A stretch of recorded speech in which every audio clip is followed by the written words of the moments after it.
In the year 2147, Earth was a shadow of its former self. Once teeming with lush forests and thriving cities, it now lay scarred by environmental devastation, wars, and technological overreach. The remnants of humanity struggled in domed cities, where survival depended on advanced biotechnology and artificial intelligence. The outside world was a desolate wasteland, a reminder of what they had lost. Dr. Mara Jin was a leading researcher in the field of bioengineering at the Genesis Institute, one of the last bastions of hope on Earth. The Institute had been tasked with humanity's most daunting challenge, to adapt and evolve beyond their fragile state. For decades, they had experimented with genetic modifications, seeking to unlock the dormant potential within the human genome. But progress was slow, and hope was dwindling. Mara's latest project aimed to push the boundaries of human evolution. The goal was ambitious: to create a new breed of humans, one that could thrive in the harsh conditions outside the domes. She believed that the answer lay in the genes of ancient creatures, particularly dragons, mythical beings renowned for their strength and fiery breath. The concept had once seemed ludicrous, but with the advent of CRISPR technology and AI, it was no longer beyond reach. As she sat in her sterile lab surrounded by glass vials and holographic displays, Mara reflected on the skepticism that permeated the Institute. "Humans are fragile," her colleagues would often say. "We must accept our limitations." But Mara had a different perspective. She believed that humanity's greatest strength lay in its capacity for adaptation and resilience. One evening, after an exhausting day of research, she stumbled upon an ancient text about the mythical dragons of old. The book, buried in the archives, contained detailed descriptions of their biology and the legends surrounding their fiery breath. Inspired, Mara formulated a daring hypothesis. What if she could splice the genes of ancient reptiles with human DNA, introducing traits that would enable them to withstand extreme temperatures and even produce fire? Her mind raced as she sketched her ideas, envisioning the implications of her work. With fire came power protection against the brutal elements, a weapon against the predators that roamed the outside world, and a symbol of strength to unify the fragmented remnants of humanity. That night, Mara sat up late, immersed in her research. The lab was silent except for the soft hum of the machinery and the occasional flicker of her holoscreen. She felt an overwhelming sense of purpose, a conviction that this was the key to humanity's survival. But she also felt a weight of responsibility. The ethical implications of her work loomed large. Could she truly play God? The line between enhancement and monstrosity blurred in her mind. Mara decided to proceed cautiously. The first step would be to create a genetically modified organism GMO that could generate heat and emit fire. If she could prove the concept in a controlled environment, she could then consider the potential for human applications. The next morning, she gathered her team, a group of dedicated scientists who had followed her lead into uncharted territory. Together, they formulated a plan. Using CRISPR technology, they would splice reptilian genes known for heat resistance and fire production into a specially engineered strain of bacteria. If successful, these microbes could serve as the building blocks for further modifications. Days turned into weeks as they meticulously cultivated the bacteria in a controlled environment. Mara's excitement grew with each successful iteration, each glowing Petri dish a step closer to their goal. They documented every detail, every failure, and every small success, fueled by the belief that they were on the brink of a breakthrough. But as they pushed forward, murmurs of dissent began to circulate within the Institute. A faction of scientists, led by Dr. Elias Grant, voiced concerns about the ethical ramifications of their work. "We are playing with forces we do not understand," he warned during a heated meeting. "What if we unleash something we cannot control?" Mara met his gaze, her resolve unwavering. "But what if we succeed? What if we create a new generation of humans capable of surviving in a world that wants to destroy us? We owe it to humanity to try." Elias sighed, rubbing the bridge of his nose. "Your ambition is admirable, Mara, but ambition without caution can lead to catastrophe." Their debates grew more intense, but Mara remained steadfast in her vision. With each passing day, the bacteria exhibited increasingly promising results. They glowed under UV light, and preliminary tests showed they could withstand temperatures that would destroy ordinary cells. Finally, after months of tireless work, the moment of truth arrived. Mara and her team prepared for the first live test. They had isolated a small sample of the bacteria and engineered it to release a controlled burst of heat and light. If successful, they would have their first demonstration of synthetic fire. The lab was filled with tension as the team gathered around the containment chamber. Mara adjusted her goggles, feeling a mix of exhilaration and fear. "On my count," she instructed. 3, 2, 1, activate. She pressed the button, and the chamber hummed to life. For a moment, nothing happened. Then, a brilliant flash of orange erupted from within. A plume of fire shot into the air, casting flickering shadows against the sterile walls. Gasps filled the room, followed by wild cheers. Mara's heart raced. They had done it. But the victory was short-lived. The containment chamber began to shake, the pressure rising beyond the limits they had anticipated. "Shut it down! Shut it down!" Mara shouted, her voice nearly drowned out by the chaos. Elias rushed to the control panel, frantically pressing buttons. The fire surged, spiraling out of control as alarms blared. In a desperate move, he activated the emergency shutoff, but it was too late. The chamber exploded in a blinding flash, sending a shockwave through the lab.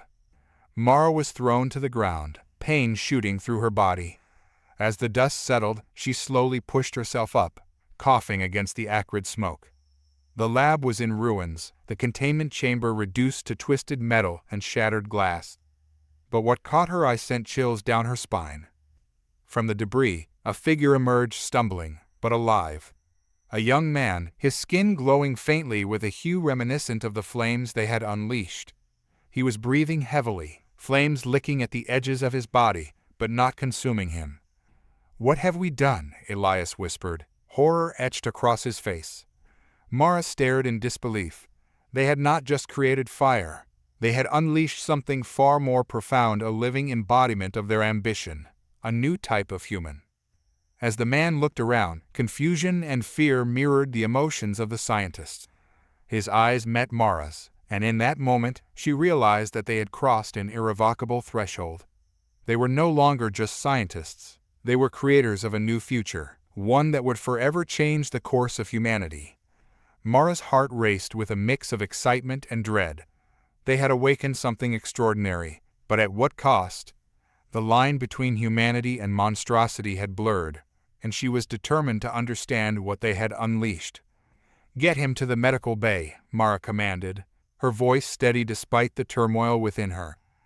"We need to assess his condition. This is just the beginning." As the team scrambled to comply, Mara felt a surge of determination. They had taken a leap into the unknown, and now it was time to learn how to wield the fire they had ignited. For better or worse, they had begun the journey toward a new era. The age of fragile humanity was over. They had started breathing fire, and Mara was ready to face whatever came next. The medical bay buzzed with a frantic energy as Mara and her team worked to stabilize the young man they had inadvertently transformed. He lay on the examination table, his body still glowing faintly, the edges of his skin shimmering like molten glass. Mara's heart raced not only with concern for the boy, but with a burgeoning sense of responsibility for what they had created. "Prepare a cooling gel," Mara called to one of her assistants, who quickly retrieved a syringe filled with a translucent substance. "We need to bring down his temperature before he ignites something else in here." Elias hovered at the doorway, his face pale. "Mara, we have to think about the implications of what just happened. This isn't just a breakthrough, it's an outbreak of something we don't understand." Mara shot him a look, her focus unwavering. "I know that, Elias. But he's alive, and he needs our help. We can't let fear dictate our actions. We need to study him and learn how to control what we've created." As her assistant injected the cooling gel into the young man's arm, Mara watched as his body began to cool. The glow that had surrounded him dimmed, and he let out a low groan, his eyes fluttering open. Confusion washed over his face as he took in his surroundings. "Where am I?" he gasped, his voice hoarse. "Easy," Mara said, stepping closer. "You're safe. My name is Dr. Mara Jin. You're in the Genesis Institute. Can you tell me your name?" "Eli," he murmured, struggling to sit up. "What happened to me?" Mara exchanged a glance with Elias, who had crossed his arms, skepticism written all over his face. "You were part of an experiment and accident, really. We were trying to create a new form of life, and it didn't go as planned." Eli's eyes widened, flickering with recognition. "The fire, I remember it. It felt powerful." "Powerful how?" Mara asked, intrigued. "It was like it was a part of me," Eli replied, his voice gaining strength. "I could feel the heat inside, wanting to come out." Mara's heart raced at the implication. "You mean you felt a connection to the flames, like you could control them?" Eli nodded slowly, still bewildered. "I think so. It was terrifying, but also exhilarating." Mara turned to her team, excitement surging through her veins. "This could be what we've been looking for, a way to harness the very essence of fire. Eli, can you try to summon it again?" Eli's brow furrowed in concentration, and for a moment nothing happened. Then, as if responding to an unspoken command, a flicker of flame danced along his fingertips. The room filled with a warm glow, light their astonished faces. "Mara, this is dangerous," Elias interjected, stepping forward as the flames began to grow. "We can't let him." "Wait," Mara said, holding up a hand. "Let's see how far he can take this." Eli focused harder, and the flames expanded, swirling around his hand like a living entity. They crackled and hissed, but they didn't harm him.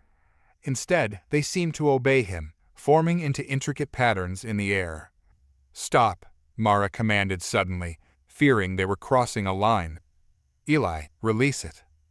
With a look of concentration, Eli extinguished the flames, and the medical bay returned to its sterile calm, though the air was still charged with energy. "That was incredible," Mara said, her mind racing with possibilities. "We need to document everything. This could change the course of humanity." Elias shook his head, concern etched in his features. "Or it could lead to disaster. We've opened Pandora's box, Mara." Mara turned to Eli, who was still recovering from the experience. "How do you feel? Are you okay?" I feel fine," Eli said, but his expression was still haunted. "What does this mean for me?" Mara took a deep breath, her excitement tempered by the gravity of the situation. "It means you are special, Eli. You have the potential to help us reshape the future, but we need to proceed with caution." As they spoke, a soft alarm echoed through the medical bay. Mara's heart sank. It was the containment alert, a warning that their lab was under lockdown. "What's happening?" Eli asked, panic flickering in his eyes. "We need to get to the control room," Elias said, urgency seeping into his voice. "If there's a breach, we can't let anyone else get hurt." Mara nodded, her thoughts racing. "Come on, Eli. We need to move." They quickly made their way through the labyrinthine corridors of the Genesis Institute. The air was tense, and the sterile environment felt suffocating. As they approached the control room, Mara noticed the shadows of her colleagues flitting about, a mixture of fear and determination etched on their faces. Once inside, they were met by a grim sight. Monitors displayed frantic data, blinking alerts warning of a containment breach in one of the lower labs.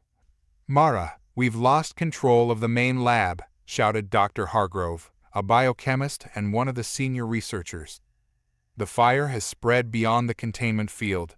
We need to evacuate the entire sector." "Evacuate?" Mara felt her heart drop. "But what about Eli? We can't leave him behind." "I'm not going anywhere," Eli said, his voice steady. "If the fire is spreading, I might be able to help control it. Just tell me what to do." Mara exchanged glances with Elias and Hargrove, who looked equally torn. "This isn't a game, Eli," Elias warned. "You don't know the full extent of what you can do." "I can feel it," Eli insisted, determination shining in his eyes. I don't want to be a victim of this. I want to help. Mara felt a rush of admiration mixed with fear. Okay? If you're willing to try, we'll support you. But we need a plan. They huddled around the control panel, studying the displays. The fire had indeed spread, visible as a red-orange hue flickering on the monitors, indicating its rapid growth. From here, we can remotely control the containment systems, Hargrove explained. But we'll need to access the primary containment node directly to shut it down. Then we go to the lab, Mara decided, her mind racing. Eli, if you can control the flames, maybe you can contain them while we shut down the main feed. Eli nodded, his resolve hardening. I'll do it. Stay close to me, Mara instructed, her voice steady. We'll move fast. They rushed out of the control room and headed toward the lower labs, adrenaline coursing through their veins. As they descended, the air grew warmer, tinged with the scent of smoke. The alarms blared louder, echoing the urgency of their mission. When they reached the main lab, the sight before them was chaotic. Flames licked at the walls, dancing along the ceilings. Equipment lay strewn about, the aftermath of the explosion wreaking havoc. Stay behind me, Mara ordered Eli, who stepped forward, a look of determination etched on his face. We need to get to the containment node. As they moved through the debris, Eli reached out, trying to summon the fire within him. With a flick of his wrist, the flames that threatened to consume the lab began to swirl around him, obeying his command. He focused, molding them into a protective barrier that shielded them as they navigated the inferno. Keep it steady, Mara shouted over the roaring fire. We're almost there. They dashed toward the containment node, which was encased in glass. Hargrove worked frantically to override the lockdown protocols, his fingers dancing across the console. Come on, he urged, sweat glistening on his forehead. Eli's flames flickered and flared, but he managed to hold them in check, the heat radiating around him like a shield. He could feel the flames yearning to break free, but he fought to keep them contained. Almost there, Hargrove shouted as a series of alarms blared. I need a second. Just then, a section of the lab collapsed, sending debris crashing down. Mara barely managed to push Eli out of the way, but her heart raced as she realized they were running out of time.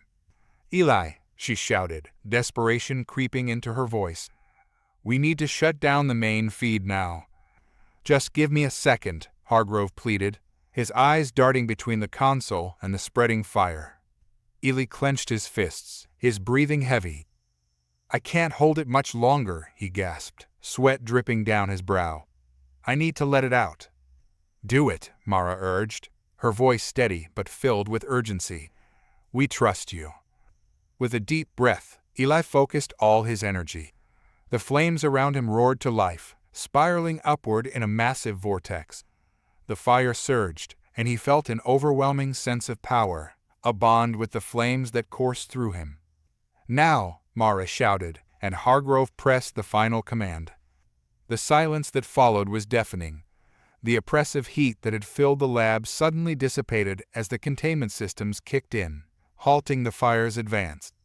Eli stood in the center of a swirling vortex of flames, his face light by the warm glow, sweat glistening on his brow.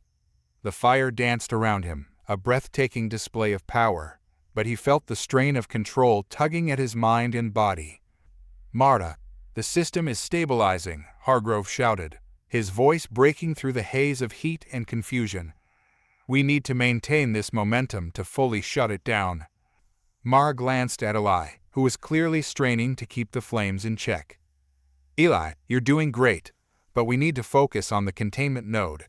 Can you redirect some of that energy into the control systems? Eli nodded, determination shining in his eyes. I'll try, with a fierce concentration. He began to manipulate the flames, shaping them into tendrils that reached out toward the broken console, threading them through the circuitry. The flames responded to his will, wrapping around the equipment like living vines, the heat pulsating in a rhythm that seemed to echo Eli's heartbeat. Mara could see the monitors flickering back to life as the power surged through them, stabilizing the remaining systems. Yes, keep going, Mara urged, her heart racing as she watched the feedback on the monitors. "You can do this." Eli focused harder, the intensity of the flames increasing as they wrapped around the exposed wires. For a moment, it looked as if he was about to lose control, but then the flames coalesced, light the room with a brilliant light. Suddenly, a voice crackled over the intercom, snapping everyone's attention. "Attention all personnel, evacuate the facility immediately. I repeat, evacuate now." Elias swore under his breath. "We don't have time for this. We need to finish what we started." "Just a little more, Eli," Mara encouraged, sensing that they were close to breaking through. The flames surged, glowing brighter as Eli pushed himself to the limit. He felt the fire coursing through him, its energy intertwining with his very essence. It was exhilarating and terrifying all at once. "Almost there," Hargrove shouted, typing furiously on the console. With a final burst of will, Eli directed the flames into the control panel. There was a flash of light, and for a moment, everything felt still. The flames enveloped the console, and then, in a dazzling display, they entered the system with a final crackle. The alarms fell silent, and the room dimmed as the containment systems returned to normal. The monitors flickered and stabilized, displaying a steady green light. The containment breach had been averted. "Did we do it?" Mara asked breathlessly, her eyes wide with disbelief. Eli collapsed to his knees, breathing heavily. The flames around him dwindled to embers, settling softly to the ground. "I think so," he gasped, looking up at Mara. "But I don't feel completely myself." Mara rushed to his side, kneeling next to him. "You did incredibly well, Eli. You saved us. But we need to get you to the medical bay to make sure you're okay." Just as she was about to help him up, the ground trembled beneath them. A low rumble echoed through the lab, and a warning light on the main console began to flash red. "Emergency protocols initiated," the intercom droned. "Containment breach in Sector B. All personnel, evacuate immediately." "Mara, we need to move," Elias shouted, urgency gripping his voice. The structure could collapse. With Hargrove's help, Mara lifted Eli, supporting his weight as they staggered toward the exit. The tremors intensified, shaking loose debris from the ceiling. They could hear alarms blaring throughout the facility, the panic of the remaining scientists echoing down the hallways. "Come on, we're almost there," Mara urged, leading the way with Elias close behind. They navigated the chaos, dodging falling panels and flickering lights. As they reached the exit to the main corridor, Mara paused to look back at the lab. The flames had been extinguished, but the damage was extensive. It felt as though they were leaving behind a part of themselves, a reminder of the cost of their ambition. "Keep moving," Elias urged, snapping her back to reality. "We can't waste any time." They burst through the door into the corridor, the sound of alarms pounding in their ears. Panic gripped the facility, scientists rushing in all directions, desperately trying to evacuate. "Where do we go?" Eli asked, struggling to keep pace. "The nearest evacuation zone is straight ahead," Mara said, her voice filled with urgency. "Just stay close to me." They pushed through the throng of people, the atmosphere thick with tension and fear. Mara's heart raced as she glanced at Eli, whose face was pale but resolute. She couldn't shake the feeling of dread that settled in her stomach. They had successfully contained the fire, but the consequences of their experiment were far from over. Suddenly, the lights flickered, casting erratic shadows along the walls. An explosion rocked the facility, and the ground shook violently. Mara stumbled, but Elias steadied her, while Eli gripped the wall for support. "Keep going," Mara shouted, her voice cutting through the chaos. They pressed onward, the exit now visible at the end of the hall. As they reached the exit, Mara felt a wave of relief wash over her. But just as they stepped outside, a blinding flash of light erupted behind them. Mara turned, horror washing over her as she witnessed a massive section of the facility crumble, flames bursting forth like a beast unleashed. "Run," Elias shouted, pulling Mara and Eli forward as they sprinted toward the evacuation zone. They reached a cluster of escape pods, the area filled with frantic scientists and emergency personnel. The atmosphere was thick with smoke, and the air was charged with desperation. "Get to the pods, now!" Mara shouted, ushering Eli forward. "I can't leave," Eli protested, his eyes darting back toward the flames. "I need to."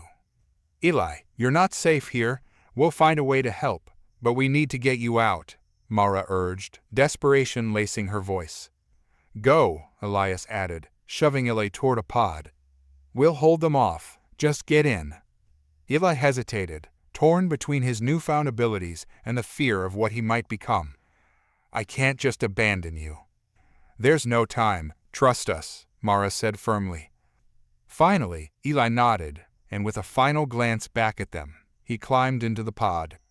The door hissed shut, sealing him inside. "Prepare for launch," an officer shouted, pressing buttons on the control panel. "Eli, we'll find you," Mara called, her heart heavy as the pod's engines roared to life. With a final jolt, the pod launched into the sky, leaving Mara and Elias behind. "Mara, we need to go, now," Elias urged, pulling her back toward another pod. But as they turned, another explosion rocked the facility, sending debris flying. Mara fell to the ground, the world spinning around her. She could see Elias ahead, scrambling to reach the pods. "Elias!" she shouted, panic rising in her throat.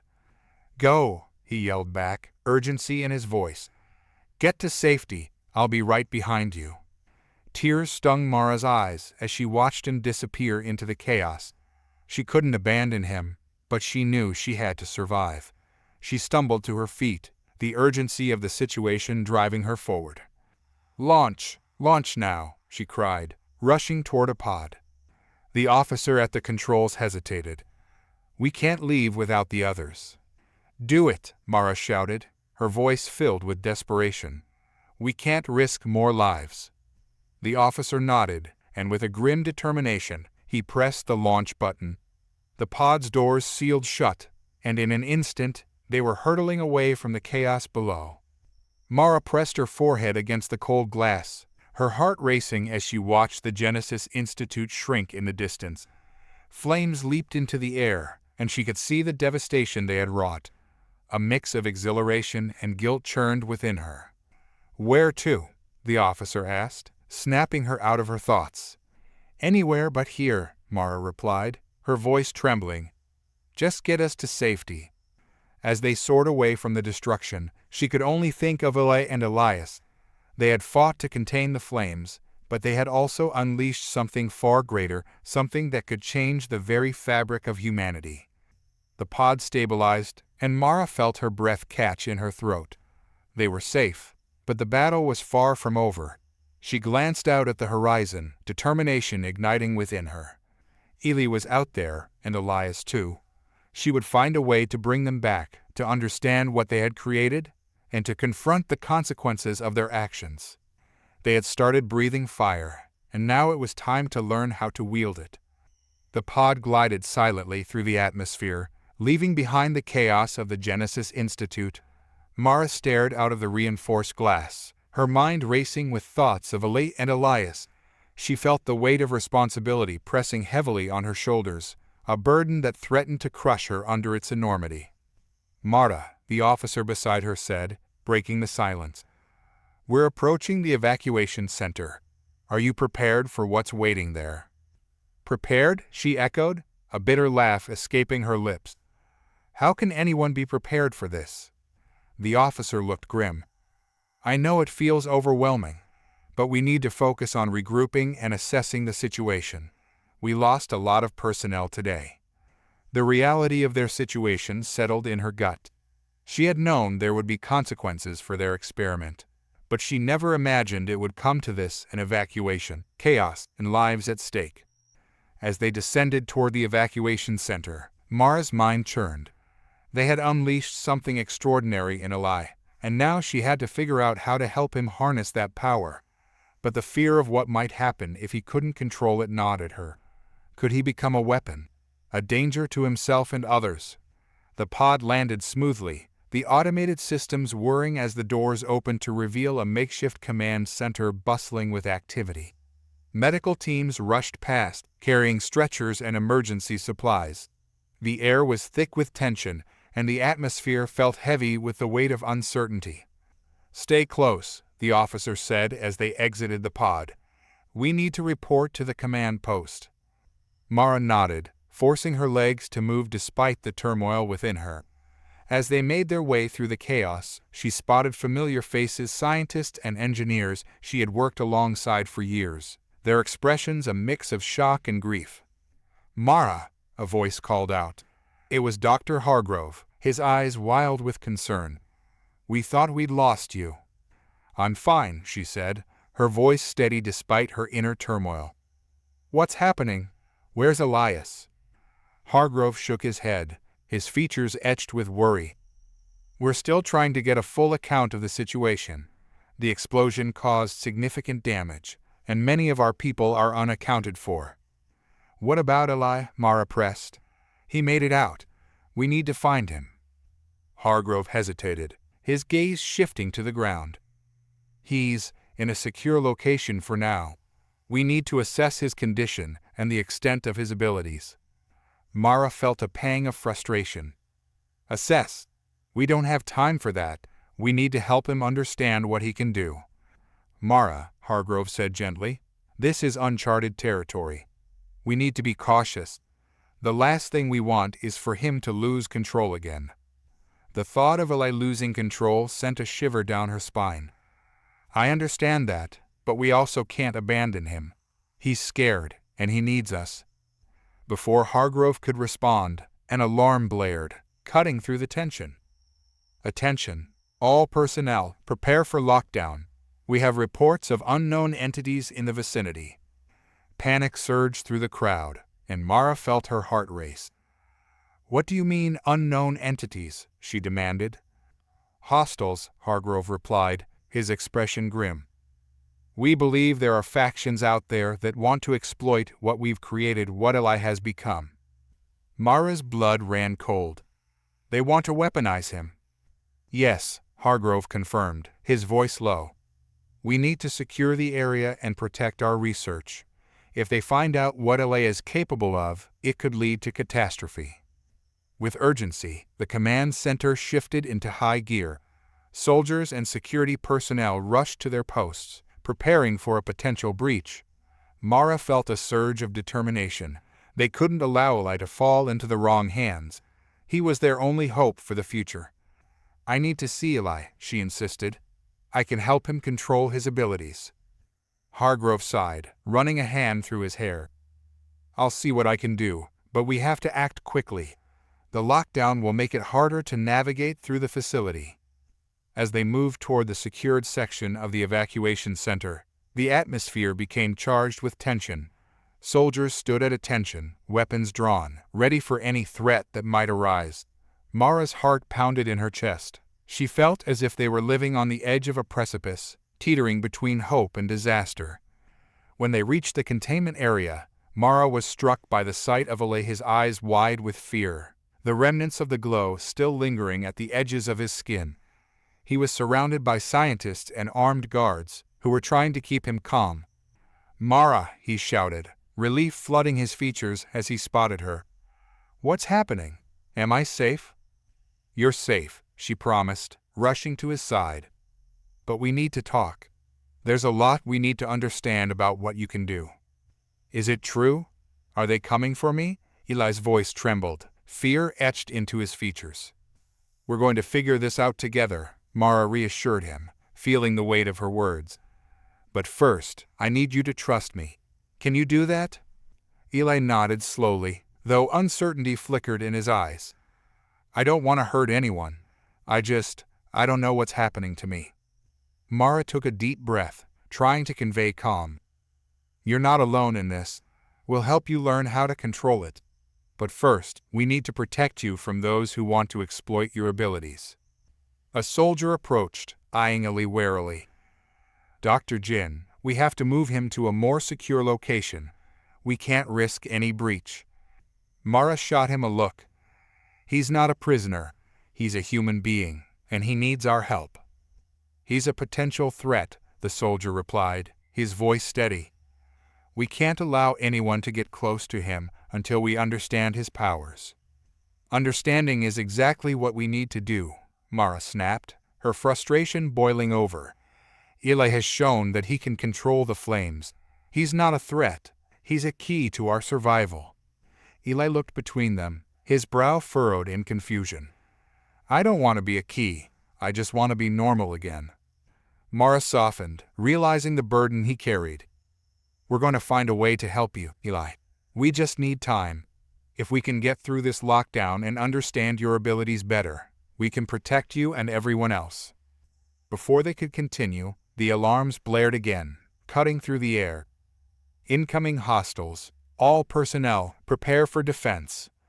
Panic surged through the room. The soldiers rushed to their positions, weapons at the ready. Mara, we need to get Eli to safety, Hargrove shouted, his face pale. Right, move him, she ordered, feeling the weight of urgency pressing down on her. As the guards began to escort Eli, he turned to Mara, fear gripping him. What if I can't control it? What if I hurt someone? Mara grabbed his shoulders, forcing him to look her in the eyes. You won't. I believe in you, Eli. We'll figure this out together. Just trust me. With that, they moved through the dimly lit halls, the tension palpable. Mara could hear the sounds of chaos outside, the shouts of soldiers and the distant thuds of combat. She felt a deep sense of dread, knowing that their fates were intertwined with Eli's abilities. They reached a secure room filled with advanced monitoring equipment. The soldiers stationed outside prepared for the worst, their expressions grim. Mara, we have to assess Eli's capabilities immediately, Hargrove said as they entered. If we're going to protect him, we need to know what he can do. Mara nodded, her heart racing. Eli, are you ready to try again? We need to see how far you can control the flames.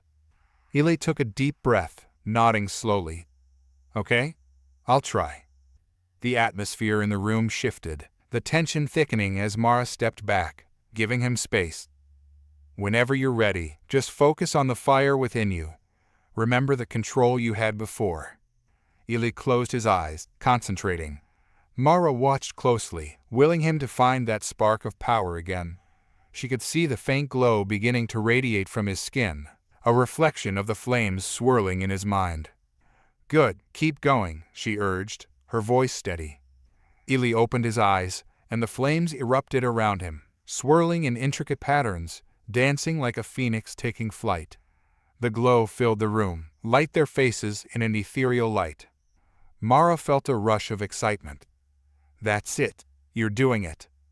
But as Eli continued to summon the flames, a flicker of doubt crossed his face. The fire pulsed and flickered, teetering on the edge of control. Focus, Eli, she urged, her heart racing. You can do this. Suddenly, the door burst open, and a squad of armed soldiers rushed in, weapons raised. Get down, one of them shouted. Wait, he's not a threat, Mara shouted, but it was too late. Eli's flames surged in response to the chaos. The soldiers' entrance had shattered the fragile calm that had settled over the room. Mara's heart raced as Eli's flames surged, enveloping him in a fiery cocoon. The room light in an otherworldly glow, reflecting both his power and his panic. Eli, no, Mara shouted, her voice slicing through the chaos as she lunged forward, desperate to reach him. You have to control it. But the fear and adrenaline swirling around them seemed to amplify Eli's power. The flames flickered wildly, dancing in unpredictable patterns, crackling with an intensity that filled the air with heat and energy. It was beautiful and terrifying all at once. Stand down, we'll shoot, one of the soldiers barked, their guns aimed squarely at Eli. If he doesn't stop, we will fire. Mara's heart sank. The last thing she wanted was for Eli to feel cornered. He won't hurt you, he just needs. Get back, another soldier shouted, pulling the trigger of his weapon. The deafening sound echoed through the room. In a flash, Eli reacted. The flames roared to life, spiraling outward in a protective barrier, deflecting the bullet as it ricocheted off the wall. The impact sent a shockwave through the room, knocking Mara off her feet. She landed hard, gasping for breath as she scrambled to get back up. "Eli," she cried, pushing herself to her feet, her eyes locked onto him. "You have to calm down. You're not a weapon." But Eli's expression was one of sheer terror. The flames flickered and danced erratically, threatening to consume everything around him. "I don't want to hurt anyone," he shouted, his voice trembling. Mara took a step closer, her hands raised in a placating gesture. "You're not going to hurt anyone. Focus on me, Eli. Remember our promise. You have to control it." As she spoke, she felt a flicker of determination ignite within her. She couldn't let fear dictate their actions. They had to harness this power, not just for their sake, but for Eli's. "Just breathe with me," she said softly, trying to connect with him. "In and out. You're safe here. I'm here with you." Eli's flames pulsed erratically as he struggled to focus on her voice.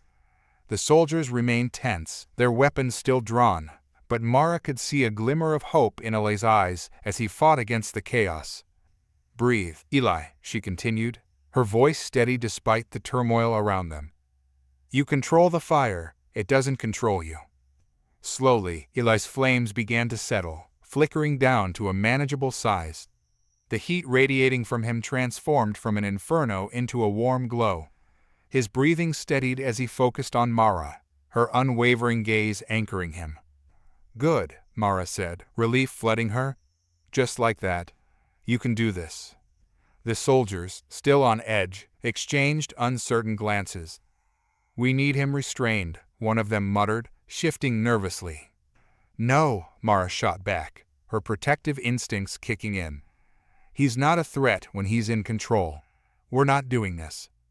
"Ma'am, you don't understand," the soldier said, desperation creeping into his voice. "If he loses control again—" "He won't," Mara insisted. "You don't understand what he's capable of. He's not a monster." Eli, now calmer, looked around the room, his brow furrowed. "I don't want to be a monster," he said, his voice barely a whisper. "I just want to be me." Mara stepped closer, reaching out to take his hand. "Then let's figure this out together. You are more than your powers. You're Eli, and we're going to keep you safe." As the tension hung in the air, Hargrove stepped forward, his demeanor steady despite the chaos. "Listen up, everyone," he commanded, his voice firm. "We're not going to let fear dictate our actions here. Eli is not a threat. We need to assess his abilities, but we do it carefully." The soldiers exchanged uncertain glances, but slowly they lowered their weapons, the hostility in the room softening. "Thank you," Mara breathed, her heart racing as she felt the weight of the moment shift. "Eli, are you okay?" "Yeah," he said, his voice shaky but steadier than before. I think I'm okay." "Good. Now let's take it one step at a time," Hargrove said, moving closer to Eli. "We need to understand how to control your flames, and we need to do it without risking anyone's safety." Mara nodded, stepping back to give Hargrove room. "Let's start with the basics. Eli, can you show us how you summoned the flames earlier?"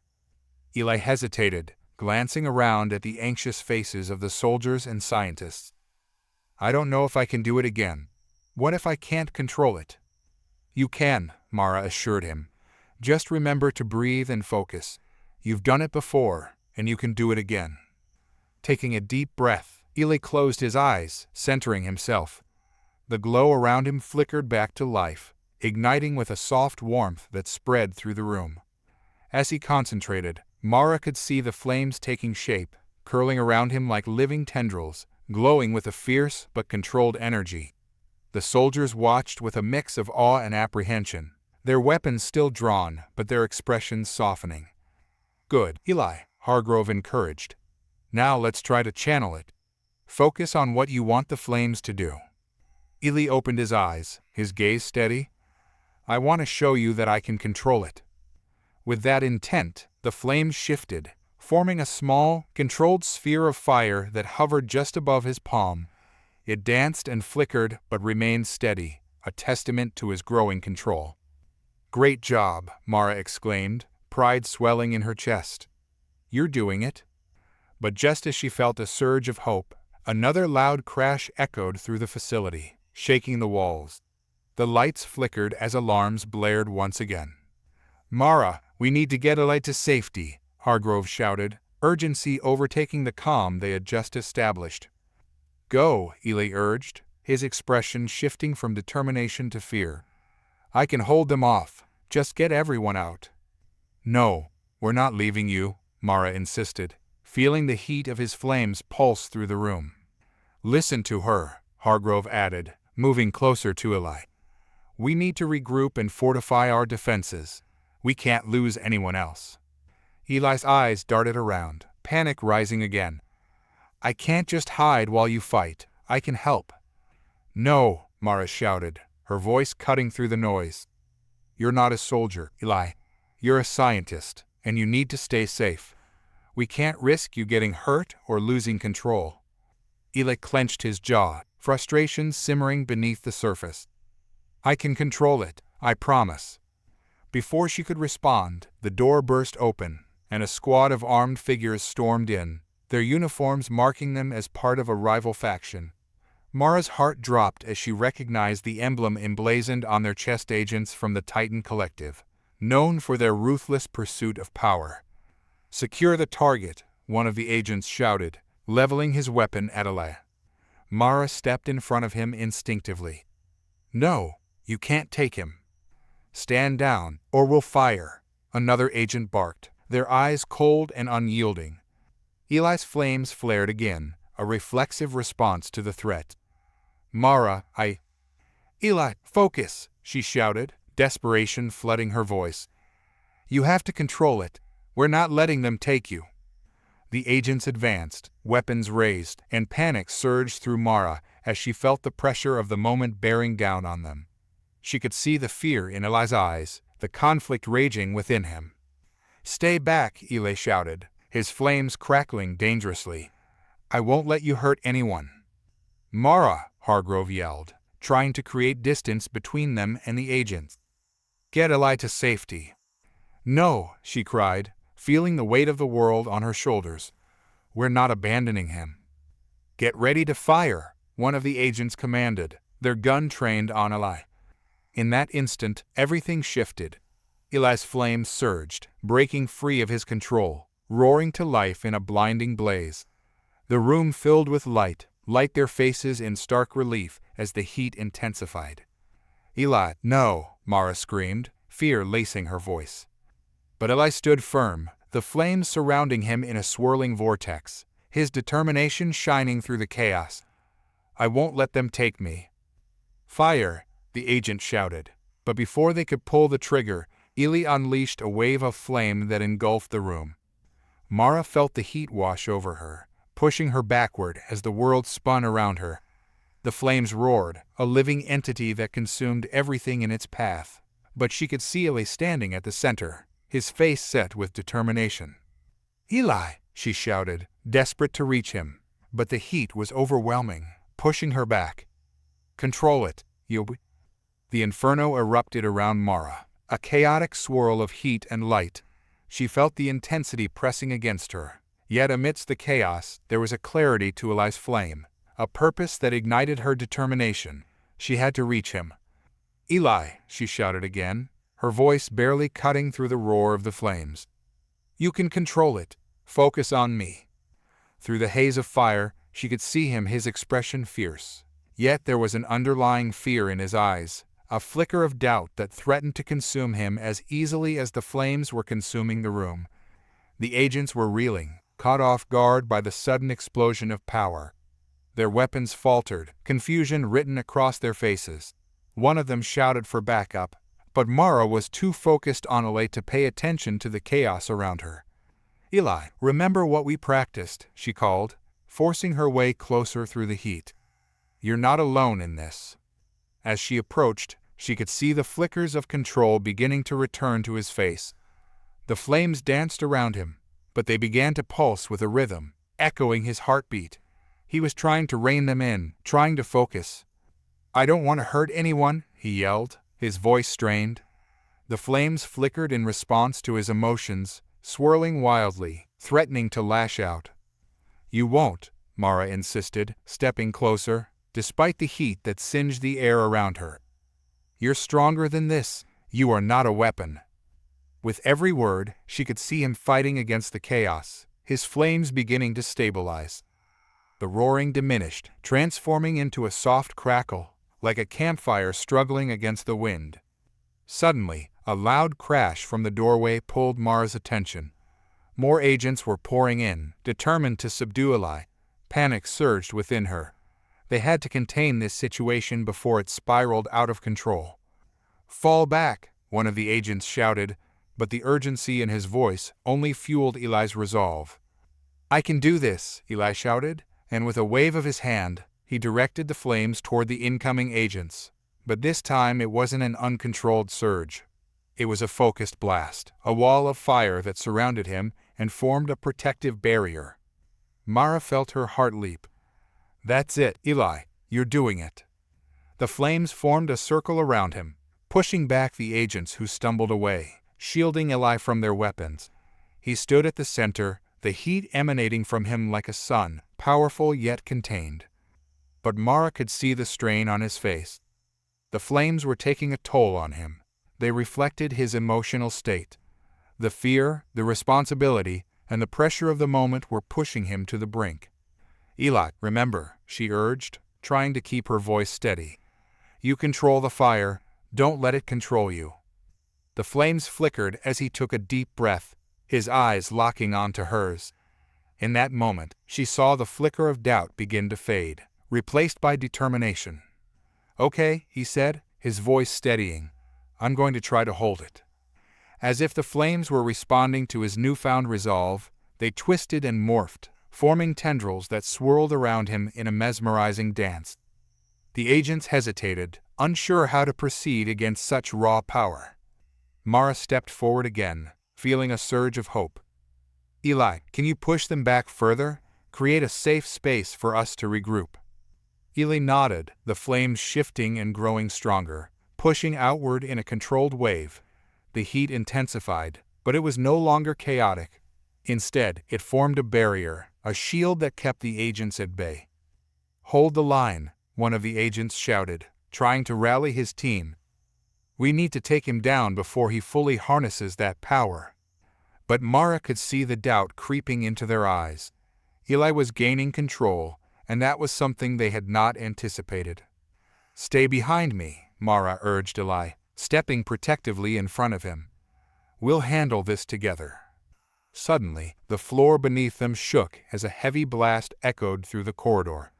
An explosion from elsewhere in the facility reverberated through the walls, causing debris to rain down.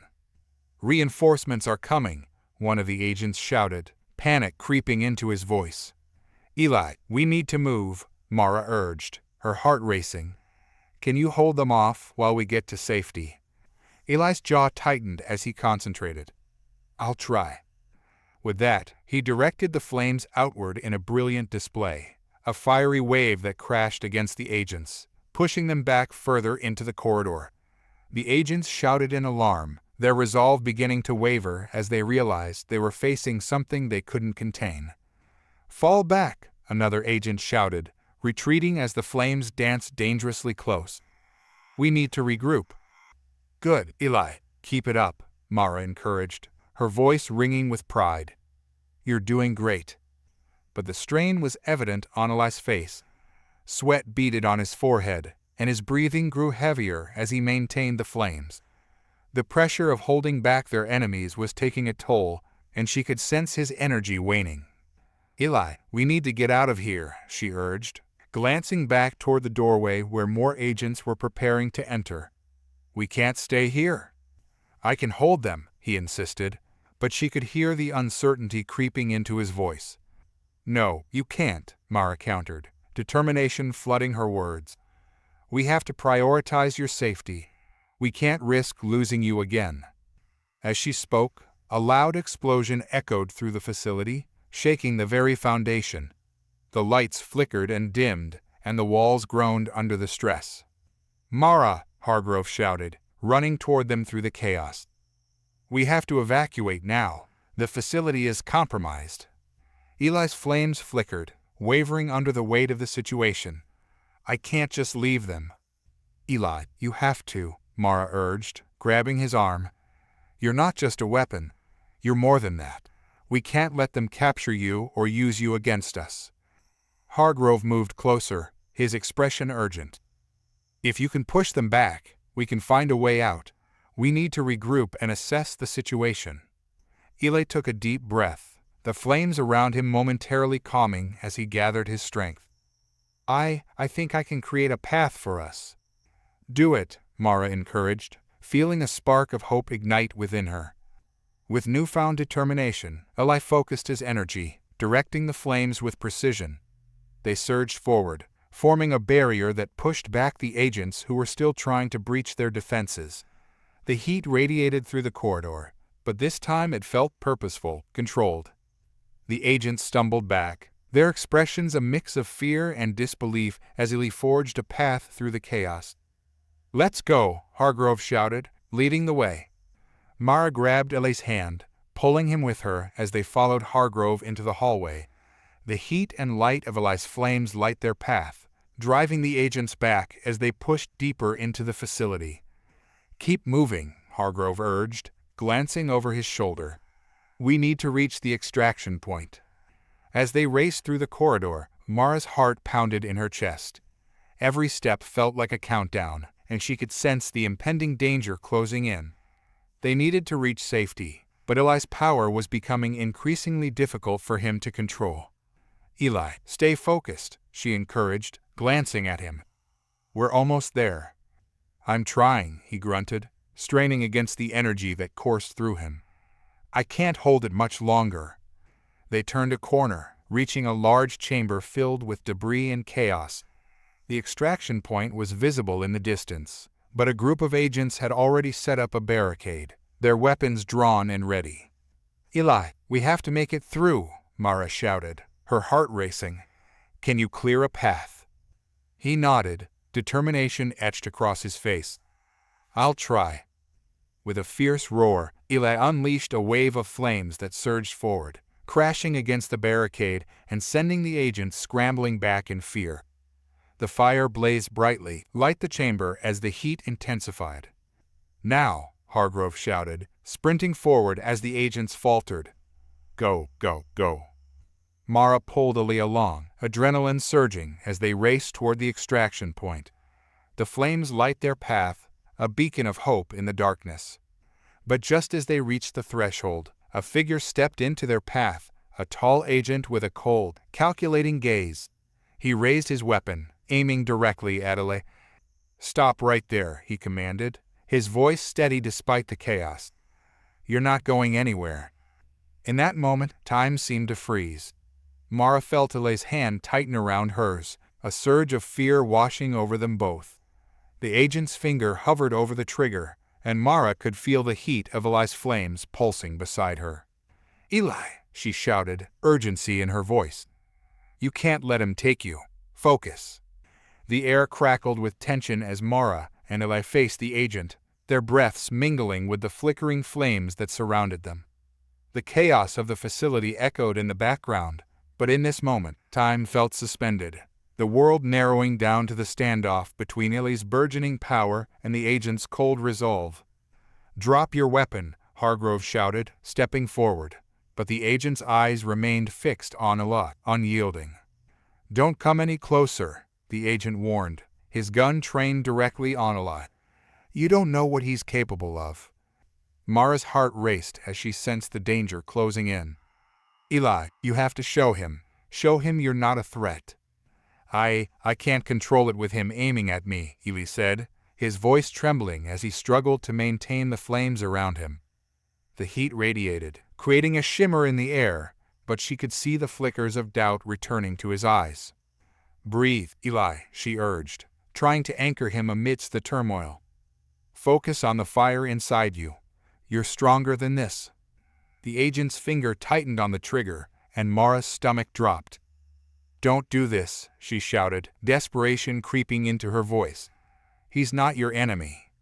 The agent scoffed, glancing momentarily at Hargrove, who was moving strategically to flank him. "He's a dangerous weapon, and I'm not letting him escape." "Dangerous?" Hargrove interjected, his voice firm. "What he is a person, someone trying to survive. We're not here to harm anyone." In that moment of distraction, Eli's eyes met Mara's again, and she saw something shift within him, a glimmer of hope mixed with resolve. "I won't let them take me," he whispered, determination rising within him. With a sudden burst, Eli thrust his hand forward, sending a wave of flames cascading toward the agent. The fire surged in a controlled arc, a wall of heat and light that rushed toward their adversary. "Mara, get back!" Hargrove shouted, but it was too late. The flames ignited in an explosion of color, a bright orange and red that consumed the agent's focus. For a moment, the world felt alive, vibrant with the energy of Eli's power. Mara instinctively pulled Eli back, feeling the warmth envelop them like a shield. The agent staggered, caught off guard by the force of Eli's flames. But rather than pushing forward, Eli focused the energy, shaping it into a protective barrier that pushed the agent away without causing lethal harm. "Good, Eli," Mara exclaimed, pride swelling within her. "You've got it."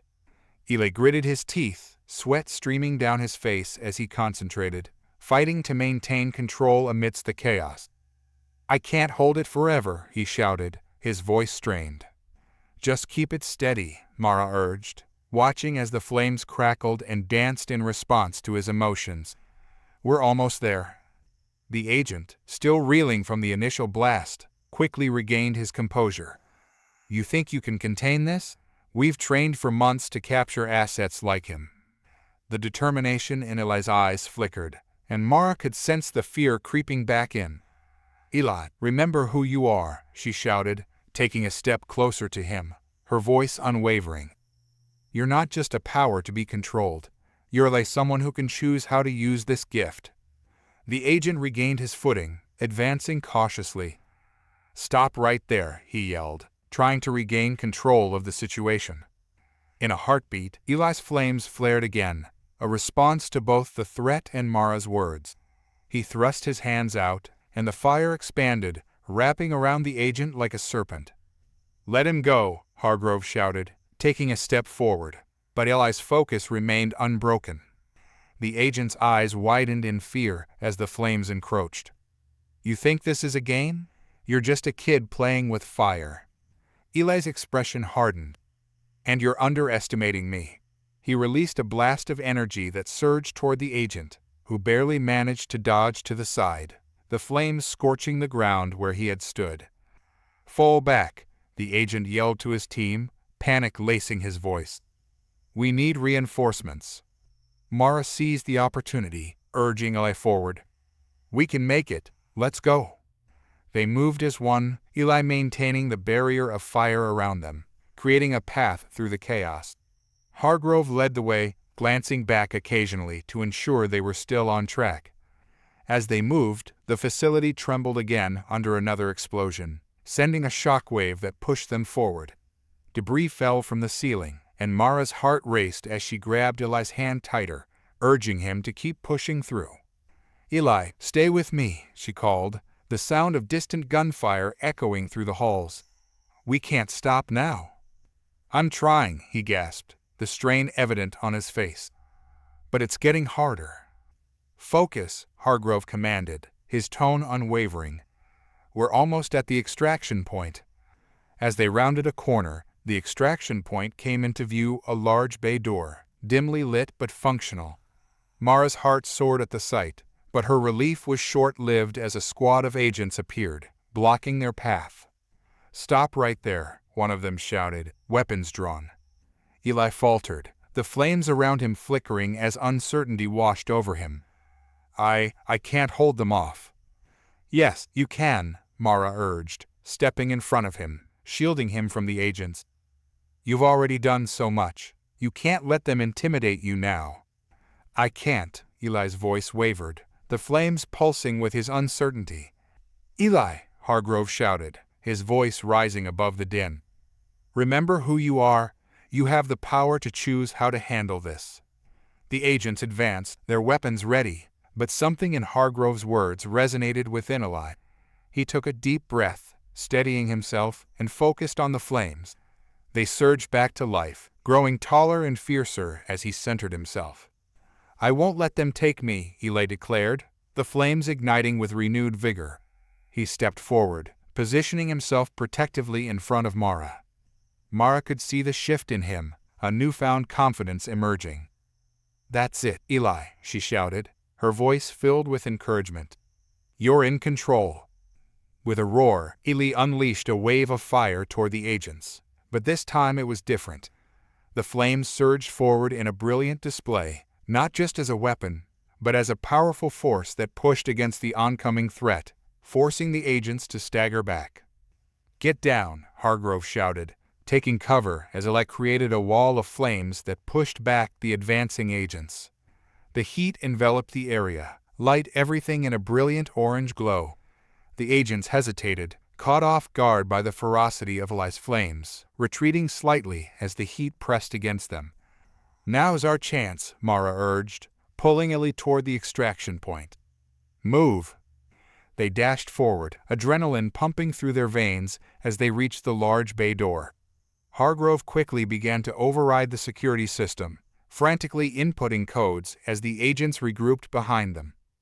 Come on," Hargrove muttered, urgency lining his voice.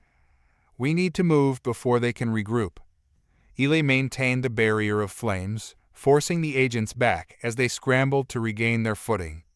Mara could see the determination in his eyes, the fire within him roaring with strength. "Almost there," Hargrove said, his fingers flying over the keypad. "Just a few more seconds." "Eli, can you hold them off just a little longer?" Mara urged, her heart racing as she glanced back. "I'll try," he shouted, gritting his teeth as he focused on the flames. They surged forward, creating a wall of fire that crackled ominously, keeping the agents at bay. As the seconds ticked by, the door began to open, a metallic groan echoing through the chamber. Hargrove let out a breath of relief. "We're almost through." But just as they were about to cross the threshold, a sharp voice cut through the chaos. "Stop right there." Mara turned to see the lead agent, the same one who had aimed at Eli before emerging from the smoke. His weapon was raised, a determined look on his face. "You're not getting away." Eli's flames flickered, uncertainty creeping back in. I can't hold it," he shouted, desperation evident in his voice. Mara felt a surge of fear, but pushed it aside. "Eli, focus. You have the power to protect us. Don't let him control your emotions." In that moment, something shifted within Eli. He squared his shoulders, eyes blazing with determination. "No one's taking me," he yelled, and with a fierce thrust, he directed the flames toward the lead agent, who stumbled back, fear etched across his face. The flames roared, a living wall of fire that consumed the space between them. The agent raised his weapon, but it was too late. The fire surged forward, engulfing him in a blaze that forced him to retreat. The bay door creaked open, revealing a narrow pathway that led into the chaos beyond. Hargrove stepped through first, scanning the area for any signs of danger. Mara pulled Eli along behind her, the heat from his flames radiating against her skin, a constant reminder of the power he wielded. "Keep it steady, Eli," she called over the din of sirens and distant gunfire. "We're almost safe." Eli nodded, sweat glistening on his forehead as he concentrated. The flames danced around him, but she could see his energy waning. He was pushing himself to the limits, and the toll was evident in the strain etched across his face. "Get ready," Hargrove shouted as he spotted movement in the distance. "We need to keep moving. There's no telling how many more agents are in the area." Mara glanced back, her heart racing as she caught sight of the lead agent regaining his footing, shouting orders to his team. "Eli, we can't stay here. We need to go." With a final surge of energy, Eli pushed the flames outward, creating a blazing path that cleared their way. The agents stumbled back, momentarily disoriented by the intensity of the fire. "Now," Hargrove urged, sprinting forward. Mara followed closely, tugging Eli along as they darted into the open area. The extraction point was bustling with chaos vehicles lined up, agents shouting orders, and the distant thrum of helicopters overhead. They were in the thick of it now, and Mara could feel the adrenaline pumping through her veins. "Stay close," Hargrove called, leading them toward an unmarked van at the far end of the lot. "We need to get to safety before they regroup." As they approached the van, Mara's heart dropped. A group of agents was closing in from the right, weapons drawn and ready to fire. She glanced back at Eli, who was visibly trembling as he fought to maintain control over the flames. "Eli, you have to help us," she urged, desperation creeping into her voice. "We can't let them catch us now." I don't know if I can hold it," he gasped, his brow furrowed in concentration. "Trust yourself," Mara insisted, stepping closer to him. "You're stronger than this. Remember what you've already done." The flames flickered as Eli's gaze locked onto hers, and in that moment, Mara saw a flicker of hope ignite within him. "Okay," he said, determination filling his voice. "I can do this." With a roar, he thrust his hands forward, releasing a wave of flames that surged toward the approaching agents. The fire roared like a beast unleashed, pushing the agents back as they stumbled and shouted in alarm. "Go, go, go," Hargrove yelled, ushering them into the van. Mara climbed in first, quickly moving to the back seat as Hargrove jumped in beside her. Eli followed, flames still flickering around him, but the energy was beginning to wane. "Drive," Hargrove shouted to the driver, urgency lacing his voice. The van lurched forward, tires screeching against the pavement as they sped away from the chaos. Mara looked back through the window, watching as the flames light the night, swallowing the agents in a wall of fire. "We made it," she exclaimed, a rush of relief flooding through her. But as she turned to Eli, her heart sank. He was slumped against the seat, his face pale and drenched in sweat. "Eli, are you okay?" I don't know," he replied, his voice barely above a whisper. "I tried, but it feels like I've drained everything." Mara reached out, placing a comforting hand on his shoulder. "You did amazing. You protected us. But you need to rest now." "I can't rest," he said, eyes closing briefly. "I need to stay alert, just in case." Hargrove turned to face them, concern etched on his features. "Eli, you need to recover. You just used an immense amount of energy. If you don't let yourself rest, you could risk losing control next time." Mara nodded vigorously. "He's right. We're safe for now. Just close your eyes for a moment. I promise I'll wake you if anything happens." Eli's eyes fluttered open, uncertainty lingering in his gaze. "What if they catch up?" "They won't," Hargrove assured him, glancing out the window as the landscape whizzed by. "We have a plan. We just need to get to a secure location and regroup." As the van continued down the darkened roads, Mara felt the tension in her shoulders ease. They were getting away, but the weight of the night hung heavily on them. She turned her gaze back to Eli, who had leaned his head against the window, eyes closing again, the exhaustion finally overtaking him. Minutes stretched into an eternity as they drove, the silence punctuated only by the low hum of the engine.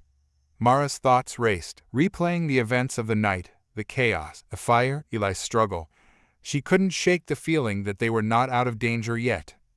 Finally, the van slowed, coming to a halt. Hargrove turned to them, his expression serious. "We're here. This is a safe house, but we need to remain cautious." As they climbed out of the van, Mara took a deep breath, feeling the cool night air wash over her. The safe house loomed ahead, a modest structure tucked away from the main roads. She led Eli inside, helping him as he stumbled slightly. "Let's get you settled," she said softly, guiding him to a small room off the main living area. "You need to rest." Eli nodded, the exhaustion evident in his eyes. "I'm sorry, I didn't mean to." Don't apologize," Mara interrupted gently. "You did everything you could. You protected us. That's what matters." As Eli sank onto the bed, Mara pulled a blanket over him, tucking it around his shoulders. "Just try to sleep. We'll figure everything out when you wake up."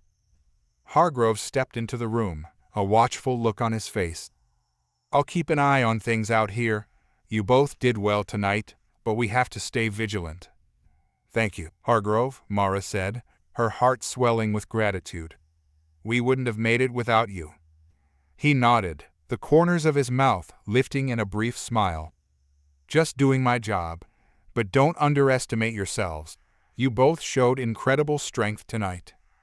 As Hargrove left the room, Mara turned back to Eli, who was staring up at the ceiling, the weight of the night evident in his expression.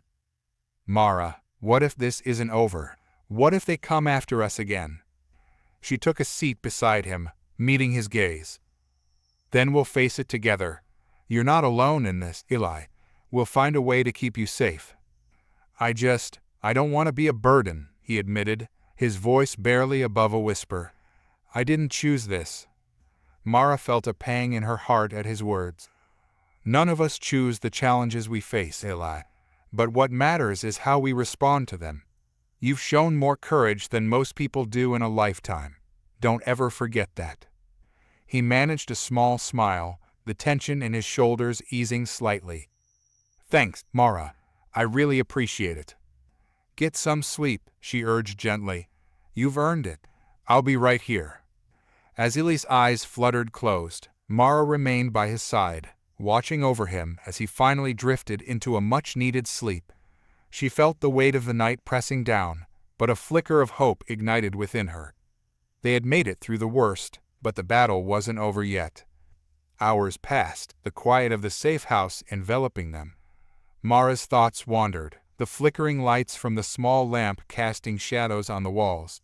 She couldn't shake the feeling that they were on the brink of something bigger, something that could change everything for Eli and for them. Suddenly, the door creaked open, and Hargrove stepped in, his expression serious. Mara, we need to talk. She nodded, rising from her seat beside Eli. What's going on? The agency is mobilizing. They're not going to give up on capturing Eli, he explained, his voice low. We have to plan our next move carefully. What do we do? Mara asked, her heart racing. We can't let them take him. I know. That's why we need to come up with a strategy, Hargrove said, glancing back toward the sleeping Eli. We need to keep him safe and figure out how to counter whatever they have planned. This isn't just about him anymore. They'll come after anyone associated with him. Mara swallowed hard, the weight of his words sinking in. What if they find us here? That's a risk we have to take. But I want to get Eli somewhere secure, somewhere we can train him to harness his abilities. He can't just be running on instinct forever. She nodded, determination surging within her. Then let's do it. We have to protect him, no matter what. Hargrove looked at her, a flicker of respect in his gaze. You've got a fire in you, Mara. That's good. We'll need it. Mara and Hargrove gathered in the modest living room of the safe house, the dim light casting long shadows on the walls. The air was thick with tension, but beneath it lay a current of determination. They needed to strategize, not just for Eli's sake, but for their own survival. First, we need to assess our resources, Hargrove said, pulling a worn notebook from his bag. He flipped it open to a page filled with notes and diagrams. We have limited time, and the agency won't hesitate to launch another attack. Mara leaned in, studying the notes. What do we have? Safe houses like this one across the region, a few contacts in the underground network who might help, and Eli's abilities, which we need to focus on developing, Hargrove replied. But we need a solid plan to keep him out of their hands. Mara nodded, her heart racing as she considered the implications. What about Eli's training? If we're going to keep him safe, he needs to learn to control his powers. That's a priority, Hargrove agreed. He has raw talent, but it's unpredictable. We need to help him harness it before they come after him again. As they spoke, Mara couldn't shake the image of Eli's exhausted face from her mind. He had carried such a heavy burden tonight, and she was determined to help him bear it. Where do we even begin? She asked. There's an abandoned facility not far from here, Hargrove said, tapping his pen against the notebook. It used to be a training ground for agents, and it's secluded enough that we can use it for practice without drawing attention. If Lei can learn to control his powers there, it'll give us a fighting chance. Do you think he's ready for that? Mara asked, a hint of worry creeping into her voice. Hargrove met her gaze, his expression serious. He needs to be. If we're going to survive this, we need to act quickly. Mara took a deep breath, steeling herself. Then we have to wake him up. He needs to know what's at stake. Hargrove nodded, and together they moved to Eli's side. Mara gently shook his shoulder. Eli, wake up. We need to talk. Eli stirred, blinking groggily as he pulled himself from sleep. What happened? He mumbled, running a hand through his tousled hair. We've been discussing the next steps, Mara said, trying to sound reassuring. We need to come up with a plan to keep you safe and to help you gain control of your powers. Eli's eyes widened, the haze of sleep fading as he processed her words. What kind of plan? There's an abandoned facility nearby, Hargrove explained, his tone firm. We want to use it for your training. It's isolated and offers the space we need to focus. Eli sat up straighter, concern flickering across his face. But what if they find me there? What if I can't control it? We'll take every precaution, Hargrove assured him.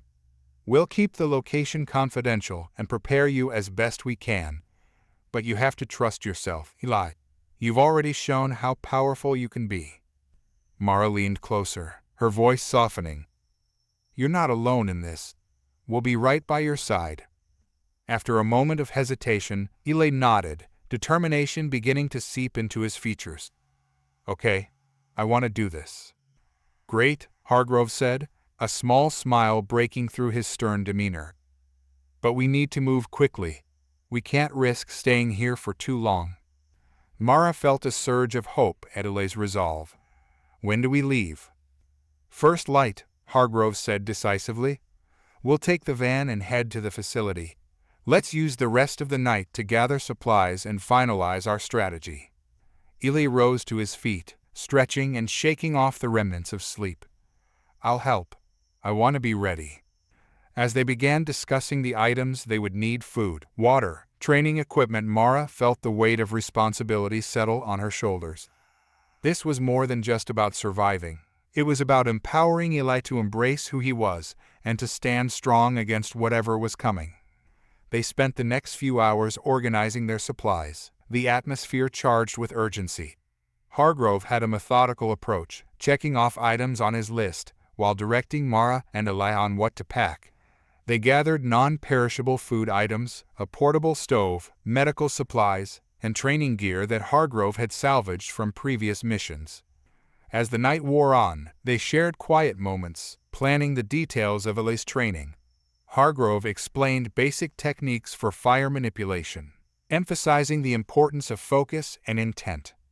It's not just about the flames, he explained, demonstrating hand movements that shape the air around them. It's about channeling your emotions, directing that energy. You can create, transform, or extinguish. It all depends on your mindset. Eli watched intently, a flicker of understanding igniting in his eyes. I want to learn how to control it, to use it without fear. Mara smiled at him, feeling a warmth in her chest. You will, and we'll be here to support you every step of the way. As dawn approached, they finished packing the van. The first light of day broke through the horizon, casting a pale glow over the landscape. Hargrove took a moment to survey their surroundings, his instincts alert for any signs of danger. All right, he said, his voice steady. Let's get moving. We need to be at the facility before anyone notices we're gone. Mara and Eli climbed into the van, the early morning air cool against their skin. As they drove away from the safe house, Mara felt a mixture of excitement and apprehension. This was a pivotal moment for all of them, but especially for Eli. The road wound through dense forest and open fields, the scenery shifting with each passing mile. Mara watched as Eli gazed out the window, lost in thought. She could sense the weight of his worries, the fear of what lay ahead. Eli, she said softly, breaking the silence. Are you okay? He turned to her, his expression serious. I'm just thinking about everything that happened last night. What if I can't control it? What if I hurt someone? Mara reached out, taking his hand in hers. You won't. You're learning, and we're here to guide you. Remember what Hargrove said about focusing your energy? He nodded, squeezing her hand. Yeah, but it's hard. Sometimes I feel it bubbling up inside me, and I don't know how to stop it. That's normal, Hargrove chimed in from the driver's seat. The key is to channel that energy into something constructive. You're going to have ups and downs, but we'll be there to help you navigate through it.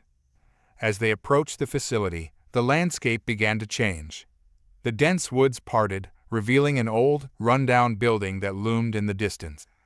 The structure was large, its windows boarded up and the paint peeling, but it held a sense of history, a place where training and discipline once thrived. Here we are, Hargrove announced, pulling into the overgrown lot. Welcome to your new training ground. Mara felt a surge of excitement mixed with nerves as they stepped out of the van. The air was thick with the scent of earth and foliage, and the sounds of nature surrounded them, a stark contrast to the chaos of the night before. Eli hesitated, glancing back at the van. This place looks abandoned. It is, Hargrove confirmed, scanning the area. But that's what makes it perfect for our needs. We can transform it into a training space without drawing attention. Mara stepped closer to Eli, her voice steady. It may look rough, but we can make it work. This is where you'll learn to harness your powers. With a determined nod, Eli took a deep breath and moved toward the building. They followed him inside, stepping into a large, empty room. Sunlight streamed through the cracks in the boarded-up windows, light dust particles that danced in the air. This will be our main training area, Hargrove explained, assessing the space. We'll clear it out and set up training stations. There's plenty of room for you to practice. Mara began to imagine what they could create together, a space filled with energy, purpose, and growth. Let's make it our own, she said, excitement bubbling within her. They spent the next few hours cleaning the space, clearing away debris, and making it feel more welcoming. Eli's energy slowly returned as they worked together, his laughter mingling with theirs as they joked about the strange shape of some of the furniture they unearthed. Once the room felt more usable, Hargrove turned to Eli, his expression serious. Are you ready to begin? Eli nodded, determination shining in his eyes. I want to learn. Good, Hargrove said, stepping back to give him space. Let's start with the basics. Focus on your breath first. Find your center. It's crucial that you ground yourself before we begin. Mara watched as Eli closed his eyes, inhaling deeply. She could sense the tension easing from his body, the fire within him calming as he centered his thoughts. The air in the training facility was thick with anticipation as Eli closed his eyes, focusing on Hargrove's voice. Mara watched closely, her heart racing with both hope and concern. This was a crucial moment, a chance for Eli to begin mastering the power that had so far seemed so uncontrollable. Breathe in deeply, Hargrove instructed, pacing slowly in front of Eli. Feel the air fill your lungs, feel your heartbeat. Let it ground you. Exhale slowly, releasing any tension. Eli followed Hargrove's guidance, his breaths deepening as he sought to calm the storm within. With each exhale, Mara could see the flicker of fire dancing in his hands, an instinctual reaction to his emotions. She held her breath, hoping he could find that balance. Good, Hargrove said, watching Eli with keen eyes. Now, visualize that energy. Imagine it as a flame, a small, contained flame. It's a part of you, but it's not out of control. You're in charge. Eli's brow furrowed in concentration. Mara could see the subtle movements of his hands, the flickers of fire beginning to respond to his focus. I can see it, he murmured, his voice steadying. It's like a candle flame. Exactly, Hargrove said, nodding encouragingly. Now, try to draw that flame out. Bring it to the surface, but keep it small. You control it. Remember, it's not just about power, it's about precision. With a deep breath, Eli extended his hands before him, palms up. Slowly, a small flame flickered to life, its glow lit his face. Mara's heart swelled with pride as she watched him focus, the light dancing between his fingers. "Good, Eli," Mara cheered, feeling the energy in the room shift. "You're doing it." "Keep your mind clear," Hargrove reminded him, moving closer. "Don't let distractions pull you away. Focus on the flame, what it feels like, how it responds to your thoughts." Eli nodded, his concentration unwavering. The flame flickered but remained steady, a small yet powerful beacon of his will. The sight of it filled Mara with hope. This was the beginning of his journey toward control. "Now, let's test that control," Hargrove said, crossing his arms. "Try to manipulate the flame. Can you change its size, its shape, without losing focus?" Eli's brows knitted together in concentration as he tried to will the flame to grow. It flickered, wavering but staying alight. I think I can do it." Mara held her breath, her heart pounding in her chest as she watched Eli's face contort with effort. Slowly, the flame expanded, glowing brighter as it increased in size. For a moment, it flickered dangerously, and Mara felt a surge of anxiety wash over her. "Steady, Eli. Remember to breathe," Hargrove urged, his voice steady but firm. With a determined nod, Eli focused once more, the flame stabilizing in size. It hovered above his palms, glowing a fierce orange and yellow, casting dancing shadows around the room. "Excellent," Hargrove exclaimed, a glimmer of pride in his eyes. "Now, try to shape it. Can you make it form a sphere, a specific shape?" Eli bit his lip, his concentration unwavering. "Okay, I'll try." As he willed the flame to reshape, it flickered again, wavering at the edges as if testing the limits of his control. The sphere formed slowly, but with each passing moment, it seemed to struggle against the confines of Eli's will. "Focus," Mara encouraged, stepping closer. "You can do this, Eli.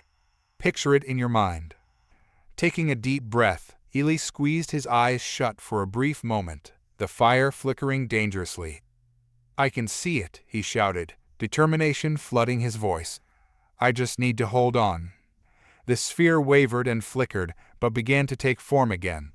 Eli's palms glowed brighter as he pushed himself, the heat intensifying.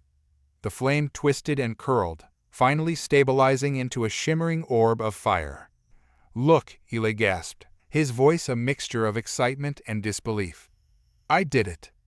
Mara's heart soared at the sight. "You did, you really did." She couldn't contain her excitement, feeling a rush of adrenaline as she clapped her hands together. Hargrove approached, nodding in approval. "That's impressive, Eli. You've made great progress. But remember, control requires consistency. Let's see if you can hold it for a full minute without letting it flicker." Eli swallowed hard, his eyes focused on the flame. The orb floated between his palms, bright and vibrant. As the seconds ticked by, Mara watched intently, feeling the tension in the room build. "Keep your mind clear," Hargrove reminded him, his voice steady. "You've got this." Eli concentrated, his brows furrowing deeper as he fought to maintain the shape. But as the minutes stretched on, Mara could see the strain on his face. The orb began to pulse erratically, flickering dangerously. "Eli, breathe. Don't let the pressure overwhelm you," Mara urged, stepping closer.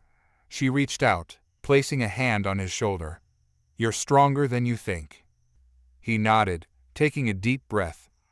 "I can do this. I have to do this." With renewed determination, he focused again, pouring everything he had into the flame. But just as the minute approached, the flame erupted outward in a burst of energy, showering sparks across the room. Eli stumbled back, caught off guard by the sudden release of energy. "Whoa!" Mara exclaimed, quickly stepping aside as the sparks rained down. "Eli," Hargrove shouted, moving quickly to assess the situation. "Are you all right?" Eli looked shaken, his eyes wide with a mix of surprise and frustration. "I didn't mean to. I thought I had it." "You did great," Mara reassured him, her heart racing. "You held it longer than you thought you could. That's progress."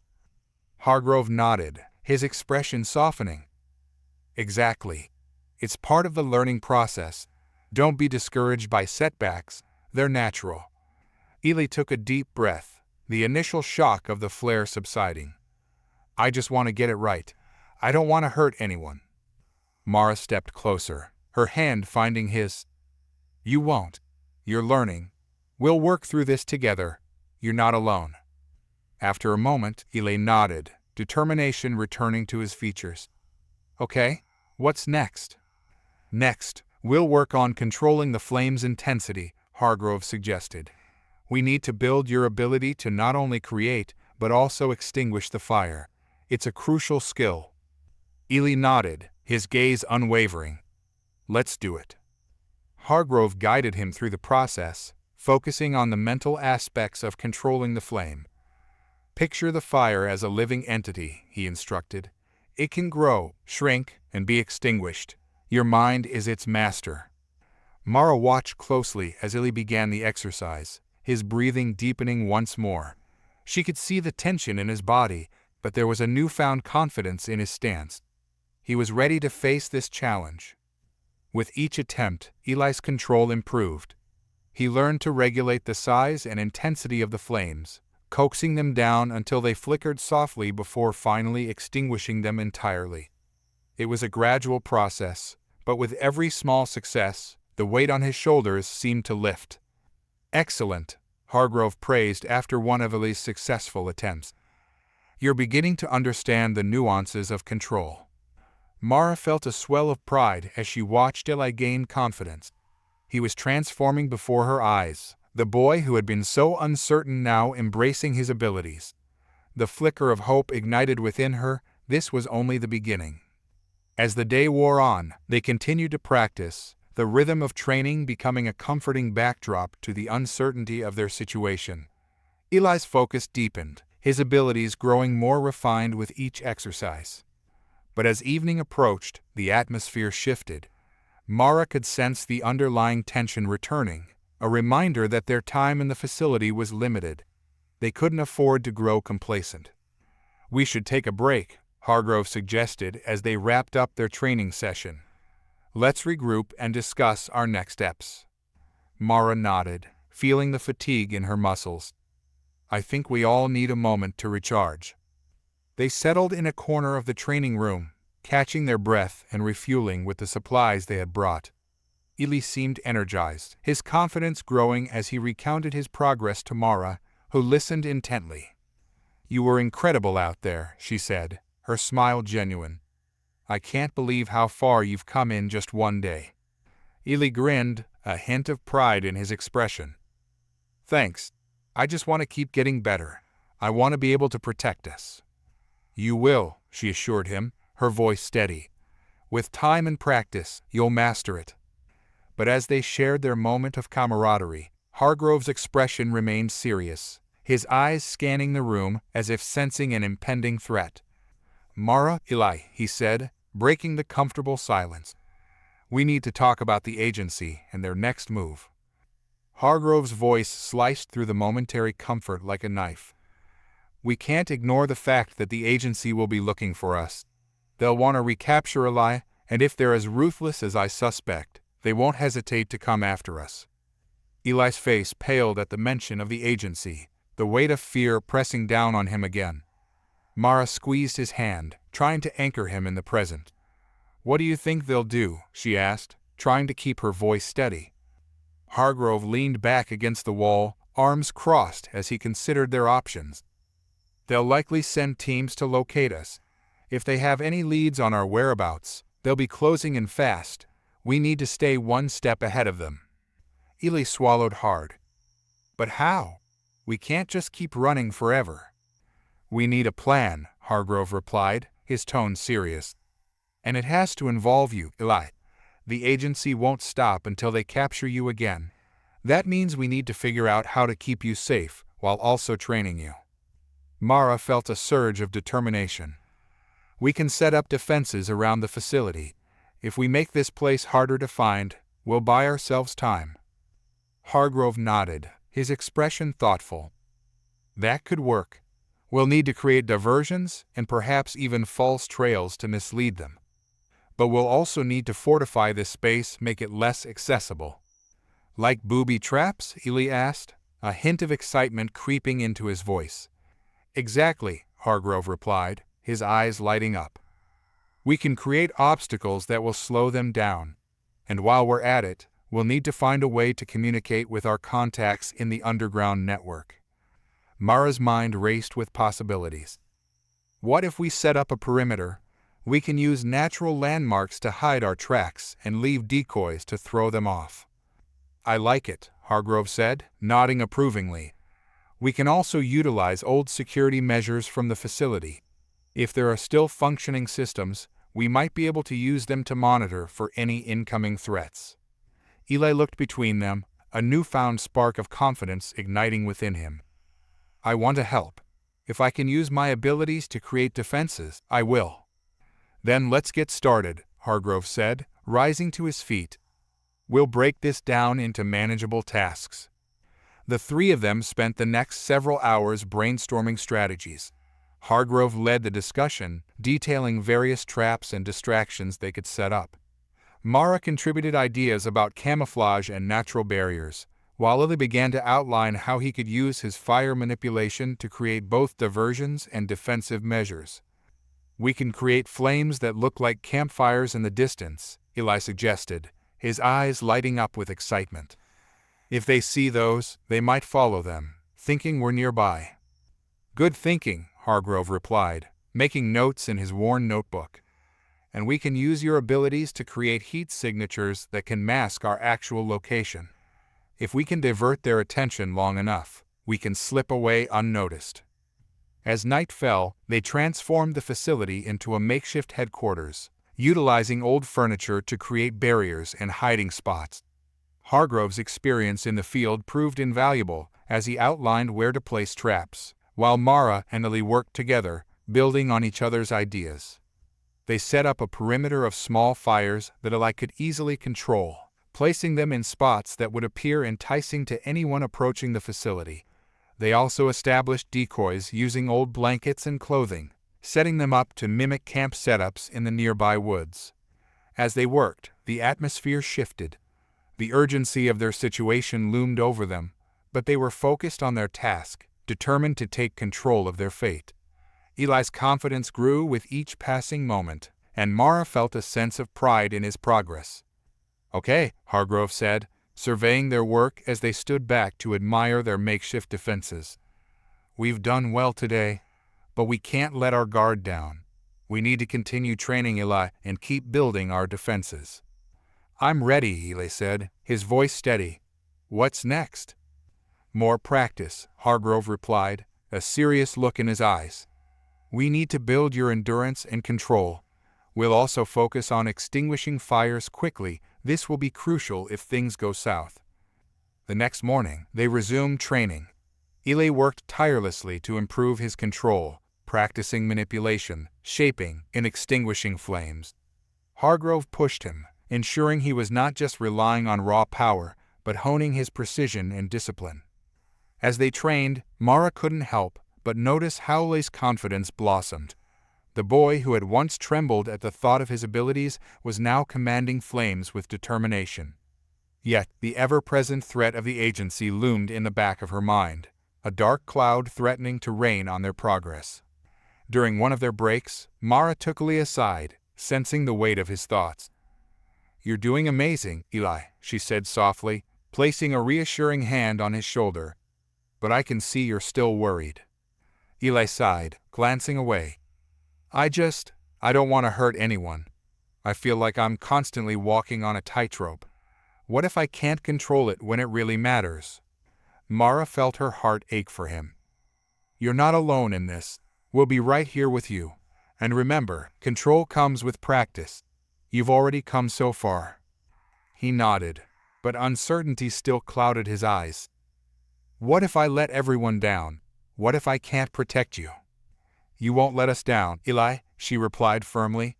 You're stronger than you think, and even if things get tough, we'll face it together. As they resumed training, Mara felt a renewed sense of purpose. The three of them were becoming a family united against a common enemy. Hargrove's leadership, Eli's determination, and her own resolve formed a powerful trio. They were more than just survivors, they were fighters. As days turned into weeks, their routines became a blend of training and preparation. They spent time reinforcing their defenses, practicing their skills, and deepening their bond. Each day, Eli grew stronger, more adept at controlling his abilities, but the shadow of the agency lingered in the background. One afternoon, while they were taking a break after a particularly intense training session, Hargrove received a message on his old phone. His expression changed, a frown etching itself onto his brow. "What is it?" Mara asked, concern flooding her voice. "Bad news," Hargrove replied, running a hand through his hair. "We've got word that the agency is stepping up their search. They're deploying more teams to the area, and they're not just looking for Eli, they're looking for us." Eli's face blanched. "What does that mean?" "It means we need to accelerate our plans," Hargrove said, his voice grave. "We can't stay here much longer. We need to move before they get too close." Mara felt her stomach twist with anxiety. "But we've only just begun to set up defenses. We can't leave now." "We'll have to be strategic," Hargrove replied. "We can set up a temporary camp in a different location while we continue training. It's safer than waiting for them to find us here." Eli looked between them, uncertainty in his eyes. "What if I can't protect you? What if they catch up to us?" Hargrove stepped closer, his tone firm yet encouraging. "Eli, you've shown incredible growth. But this is a team effort. We'll work together to keep you safe. We need to trust in each other." Mara nodded, her heart racing. "We'll make it work. We've come too far to turn back now." As they gathered their supplies, an urgency filled the air. They worked quickly and efficiently, packing what they could while keeping a vigilant eye on their surroundings. Mara's mind raced with worry, but she pushed those thoughts aside. They needed to be strong for Eli. Once everything was loaded into the van, Hargrove took the wheel. The landscape outside blurred past them as they drove deeper into the woods, away from their previous safe house. The atmosphere in the van was thick with tension, each of them lost in their thoughts. "Where are we going?" Eli finally asked, breaking the silence. "There's another facility about 10 miles from here," Hargrove replied, keeping his eyes on the road. "It's more secure and has better resources for training." As they approached the new location, Mara felt a wave of apprehension wash over her. The facility loomed ahead, hidden amidst the trees. It was larger and more fortified than the previous one, but she could sense the weight of their situation pressing down on them. Once inside, they quickly began to set up their new base. The interior was dusty and dark, but Hargrove assured them that they could make it work. They cleared out a central area for training, and Eli eagerly set to work, testing the space and his abilities. With every moment, however, the anxiety that had settled in Mara's chest grew heavier. She knew they were in a race against time, but she also felt a flicker of hope. They had built something together, a refuge where they could grow stronger, not just physically, but as a family. The new facility felt both like a sanctuary and a prison. Its walls were sturdy, built to withstand the elements and perhaps even an attack, but they also served as a reminder of the danger looming outside. Mara felt the tension in the air as she moved through the space, unpacking supplies and preparing for whatever might come next. Eli was focused, more determined than ever to master his abilities. He spent hours training, practicing control over his flames, refining his techniques. Hargrove guided him with an intensity that was both reassuring and demanding.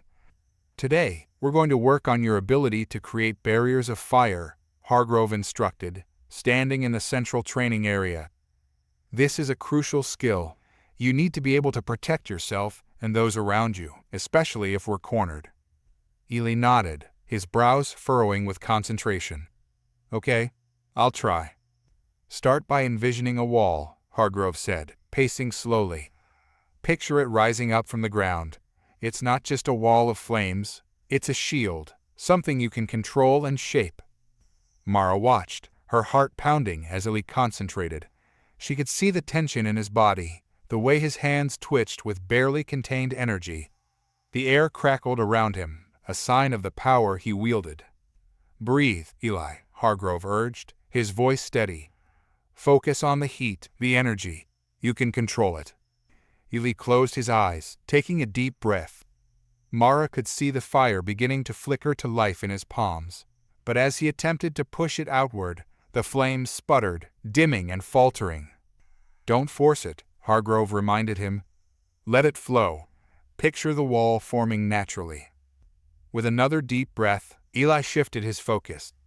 The flames began to dance, flickering higher as he envisioned the barrier taking shape. Slowly, a wall of fire rose before him, light the training area with its warm glow. Good, Mara exclaimed, her heart racing at the sight. You've got this. But just as Ely began to shape the wall, it flickered, wavering uncertainly. The flames began to ripple, struggling against the confines of his control. Panic crept into Ely's expression as the wall began to collapse. Steady, Hargrove shouted, his voice cutting through Ely's panic. Focus, you're stronger than this. With a renewed determination, Ely concentrated harder, visualizing the wall solidifying. The flames flickered, hesitated, and then surged upward once more, stabilizing into a formidable barrier. Mara felt a rush of pride. Yes, you're doing it. But just as Ely seemed to find his footing, a surge of energy erupted from his hands, the wall exploding outward in a chaotic burst of flames. Sparks flew across the training area, and Ely stumbled back, wide-eyed with shock. Whoa, he gasped, breathing heavily as he tried to regain his balance. Easy, Hargrove called out, stepping forward. Remember, control doesn't mean suppressing the power. It means channeling it. I didn't mean to, Ely began, but Hargrove interrupted him. It's okay, Hargrove said, his voice firm but calm. This is part of the learning process. You're pushing your limits, and that's important. Let's try again. With determination, Ely nodded, ready to try again. But as they resumed training, the weight of their situation hung heavily over them. Mara couldn't shake the feeling that they were running out of time. As the sun dipped below the horizon, casting long shadows in the training area, Mara gathered her thoughts. She and Hargrove had agreed to set up a night watch schedule, ensuring they remained vigilant. They couldn't afford to be caught off guard. Later that evening, as the darkness settled around them, Mara took her shift, walking the perimeter of the facility. She moved quietly, her senses heightened, listening for any sounds that might signal an impending threat. The forest around them was eerily silent, the usual sounds of night creatures absent. Suddenly, a rustling noise broke the silence, and her heart raced. She paused, straining to listen. Was it just her imagination, or was something out there? Mara turned back toward the facility, deciding to alert Hargrove and Ely. But before she could move, a low growl resonated from the shadows, sending chills down her spine. Instinctively, she reached for the small knife she had tucked into her waistband, her grip tightening around the handle. She forced herself to breathe steadily, scanning the darkness for any sign of movement. The growl came again, closer this time, and she caught a glimpse of something shifting in the shadows. Fear surged within her, but she pushed it down, focusing on the task at hand. Mara? A voice whispered from behind her. It was Ely, his eyes wide with concern. What's wrong? There's something out there, she replied, trying to keep her voice steady. I heard a growl. Hargrove appeared a moment later, his expression serious. Stay close, he instructed, pulling out a flashlight. We need to investigate. They moved cautiously, the beam of light cutting through the darkness. The growling continued, echoing through the trees, and Mara's heart raced as they ventured deeper into the woods. Do you think it's an animal? Ely asked, his voice trembling slightly. Maybe, Hargrove replied, his tone grim. But we need to be careful. Whatever it is, we don't want to provoke it. As they moved further into the trees, the growling grew louder, more distinct. The shadows danced around them, and Mara's senses were on high alert. She could feel the tension in the air, the anticipation of an encounter that could change everything. Suddenly, Hargrove stopped, raising a hand to signal them to be quiet. He pointed ahead, and Mara followed his gaze, her heart pounding. Just beyond the trees, she caught sight of a large shape, crouched low to the ground, eyes gleaming in the flashlight's beam. "It's a wolf," Hargrove whispered, his expression shifting. "But it looks different." Mara squinted, trying to discern the creature in the darkness. Its fur was matted and rough, and the eyes glowed with an unnatural intensity. It didn't seem like a typical wolf. There was something primal and fierce about it. As they stood frozen, the wolf let out a deep growl, baring its teeth. Eli took a step back, fear flooding his features. "What do we do?" "Back away slowly," Hargrove instructed, his voice steady. "Don't provoke it. We need to get back to the facility." They began to back away, but as they turned, the wolf lunged forward, its powerful form darting between the trees with surprising speed. Mara's heart raced, adrenaline coursing through her veins. "Run!" Hargrove shouted, and they took off, racing back toward the facility. The sound of paws pounding against the ground echoed behind them, a reminder of the predator on their tail. Mara's lungs burned as she pushed herself to run faster. She could hear Eli's footsteps behind her, Hargrove leading the way, the beam of the flashlight light the path ahead.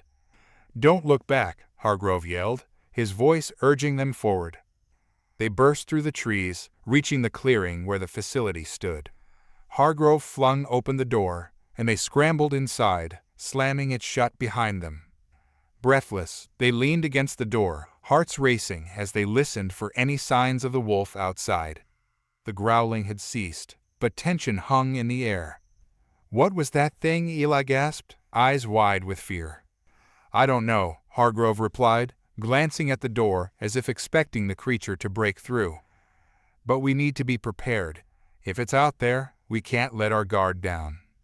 Mara felt a chill run down her spine. "What if it comes back?" "We'll figure it out," Hargrove said, his voice firm. "For now, we need to fortify the facility and stay alert. We can't let fear control us." Eli nodded, determination returning to his features. "I can set up barriers. If it comes back, I'll protect us."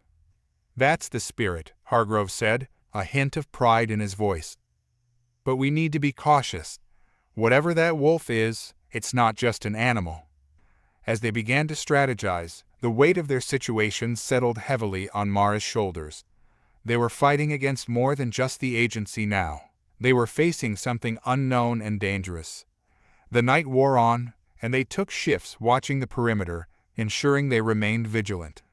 Each sound outside sent Mara's heart racing, but she reminded herself of the strength they had built together. The next morning, Hargrove gathered them in the training area. "We need to be proactive," he said, his expression serious. "We can't wait for that creature to come back. We need to train Eli to handle unexpected threats." Mara felt a surge of determination. "I'll help. We can simulate different scenarios to prepare him." As they worked through various exercises, Eli's confidence grew. But the lingering threat of the wolf loomed over them like a dark cloud. The days turned into a blur of training, tension, and uncertainty. With each passing hour, the specter of the wolf haunted Mara, and the thought of the agency's pursuit weighed heavily on her mind. They had made their new home in the fortified facility, but the sense of safety it offered felt tenuous at best. Eli had stepped up his training with renewed fervor.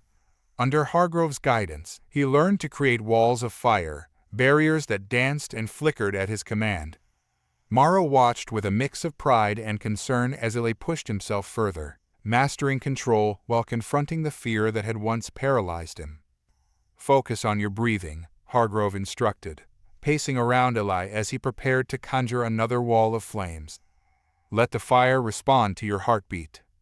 Eli closed his eyes, centering himself. He took a deep breath, and as he exhaled, flames erupted from his palms, shaping into a solid wall.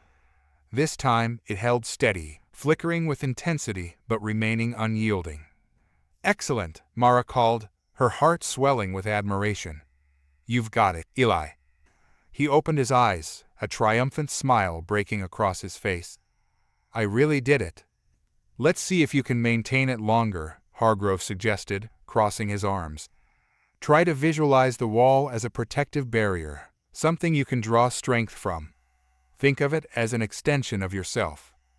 As Ellie concentrated, the flames flickered again, but they began to waver. Panic flashed in his eyes. I can't. Steady, Hargrove interrupted. Remember, it's not about forcing the fire, it's about guiding it. Picture it as part of you. With Hargrove's words echoing in his mind, Eli took a deep breath, channeling his energy. The wall steadied once more, holding firm. Mara felt a rush of pride and relief wash over her. Good, keep it up, she encouraged. But just as Eli began to gain confidence, a loud crash echoed from outside, jolting them both.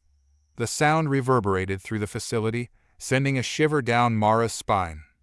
What was that? Eli asked, his excitement evaporating into fear. Stay here, Hargrove ordered, moving toward the door. I'll check it out. Mara's heart raced. Are you sure that's a good idea? What if it's the wolf? Hargrove paused, glancing back at them. We need to know if we're in danger. Lock the door behind me and stay alert. As he stepped outside, Mara and Ali exchanged anxious glances. The atmosphere felt charged, the air thick with anticipation and dread.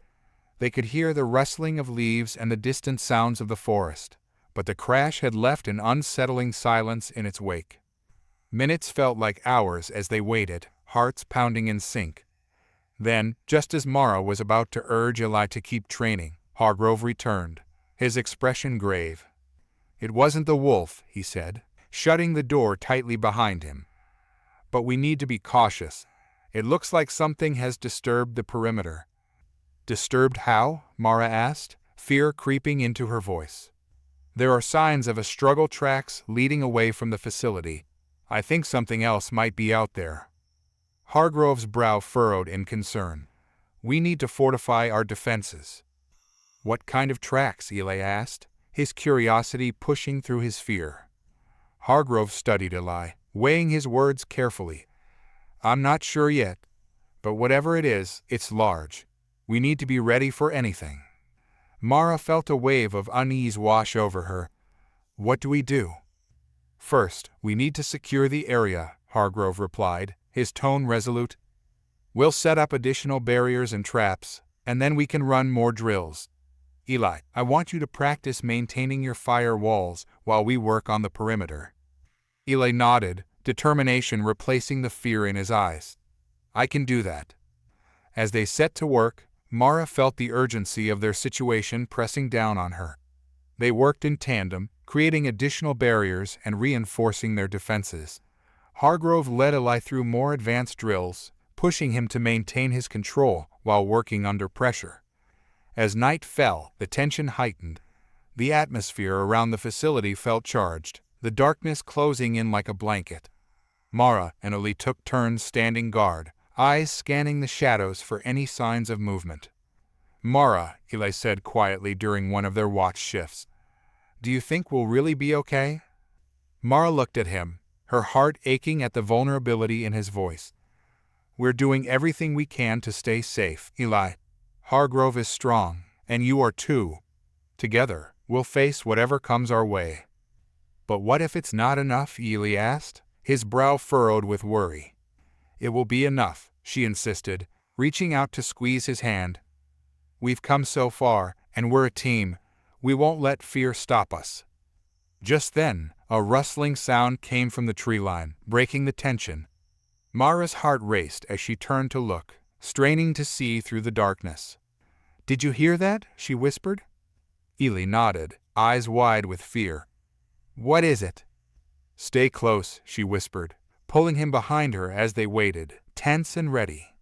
The rustling grew louder, and suddenly, a dark figure burst from the trees, a large, shadowy creature, its eyes glowing ominously in the night. Mara's breath caught in her throat as she recognized the unmistakable form of the wolf. Eli, back, she shouted, instinctively positioning herself in front of him. But just as the wolf lunged forward, a surge of fire erupted from Eli's hands, instinctively ignited by his fear and protectiveness. Flames engulfed the creature, light the darkness with a fierce glow. Control it, Hargrove shouted from behind them, rushing to Eli's side. "Focus." Mara watched as the flames danced around the wolf, light its form. But instead of retreating, the creature charged forward, unfazed by the fire that surrounded it. Its growl echoed through the night, primal and furious. "Eli, keep the flames steady," Hargrove urged, grabbing Eli's arm. "You can't let it through." Eli's face contorted with concentration as he tried to maintain the wall of flames, but the wolf was relentless, pushing against the heat, its body seeming to absorb the fire. "It's not stopping," Eli cried, panic creeping into his voice. "Breathe," Hargrove shouted, his voice cutting through the chaos. "You need to find your center. It's not just about the flames, it's about what they represent." With a fierce determination, Eli focused on his breathing, channeling his fear into the flames. The fire surged higher, forming a protective barrier that the wolf struggled against. "Good," Mara encouraged, her heart racing. "You can do this." The wolf let out a desperate howl, trying to break through the flames. Eli's concentration deepened, and he pushed the fire outward, forcing the creature back. For a moment, it seemed to hesitate, sensing the strength of the barrier. But just as victory seemed within reach, the wolf changed tactics. It circled around, its movements fluid and calculated. Mara watched in horror as it lunged toward the side of the facility, trying to find a weakness. "Eli, keep it in front of you," Hargrove commanded. "Don't let it break through." Eli adjusted his focus, flames roaring in response. The heat intensified, and the air crackled with energy. But the wolf was cunning. It darted to the side, searching for an opening. Mara felt a surge of fear as she realized what it was trying to do. "It's looking for another way in." "Back to the door," Hargrove shouted, moving to block the creature's path. "We need to keep it contained." Eli strained against the flames, pouring all his energy into maintaining the wall. But the wolf was relentless, slashing at the fire with clawed paws, its growls becoming more desperate. "Eli, think of the fire as part of your spirit," Hargrove said urgently. "It's your strength. You can control it." With a fierce resolve, Eli focused on the flames, channeling his fear into a surge of energy. The fire erupted higher, the heat intensifying. The wolf hesitated, eyes narrowing as it faced the inferno before it. Mara could see the determination in Eli's eyes, the way he summoned every ounce of power he had. In a final surge, Eli thrust his hands forward, and the flames expanded, pushing the wolf back. The creature snarled, retreating into the shadows, eyes still fixed on them with a mix of hunger and fury. As the flames flickered and sputtered, the immediate danger seemed to dissipate, but the tension in the air remained thick. Hargrove stepped forward, panting slightly, pride shining in his eyes. "Eli, you did it, you contained it," he said, clapping him on the shoulder. Eli stood there, breathing heavily, uncertainty creeping back into his features. But what if it comes back? What if it finds a way in? The aftermath of the encounter left a thick cloud of tension hanging over the facility. As the three of them stood in the dim light of the training area, the reality of their situation weighed heavily on Mara's mind. They had narrowly escaped a potentially deadly confrontation, but the wolf was still out there, lurking in the shadows. "Eli, you did incredible," Hargrove said, breaking the silence as he clapped Eli on the shoulder. "You channeled your energy and created a powerful barrier. That's no small feat." Eli managed a weak smile, but his brow was still furrowed with worry. "What if it comes back? What if I can't control it next time?" Mara stepped forward, placing a reassuring hand on Eli's arm. "You did what you needed to do. You protected us, and we'll be ready for it if it returns." "Ready how?" Eli asked, his voice trembling slightly. "We can't keep relying on fire alone." "We'll reinforce the facility," Hargrove said, his voice steady. "We need to think strategically. If that wolf is intelligent enough to find weaknesses, we need to make sure there are none." "What do you suggest?" Mara asked, her mind racing. Hargrove looked thoughtful for a moment. "First, we need to evaluate the structure itself. We'll check all the windows and doors, and I want to set up some basic traps around the perimeter. Something to give us warning if anything approaches. Traps? Ely asked, his eyes widening. Simple ones, Hargrove reassured him. Noisemakers, tripwires, anything that can alert us if that wolf or any other threat tries to get in. We can also use some of the materials we've gathered to reinforce the weaker areas of the building. Mara nodded, feeling a sense of urgency settle in. Let's start right away. We can work through the night if we need to. Agreed, Hargrove said, his voice filled with determination. Ely, you focus on maintaining your fire barriers. We'll need them as a last line of defense. They spent the next few hours moving through the facility, checking each window and door for vulnerabilities. Mara felt a sense of purpose as they worked together, the adrenaline of the previous encounter pushing her to stay focused. Let's start with this window, Hargrove said, gesturing to a large one that overlooked the forest. If the wolf is looking for a way in, this is a likely target. Ely nodded, determination etched on his face. I can create a barrier here, too. Excellent. Just remember to keep it steady, Hargrove instructed.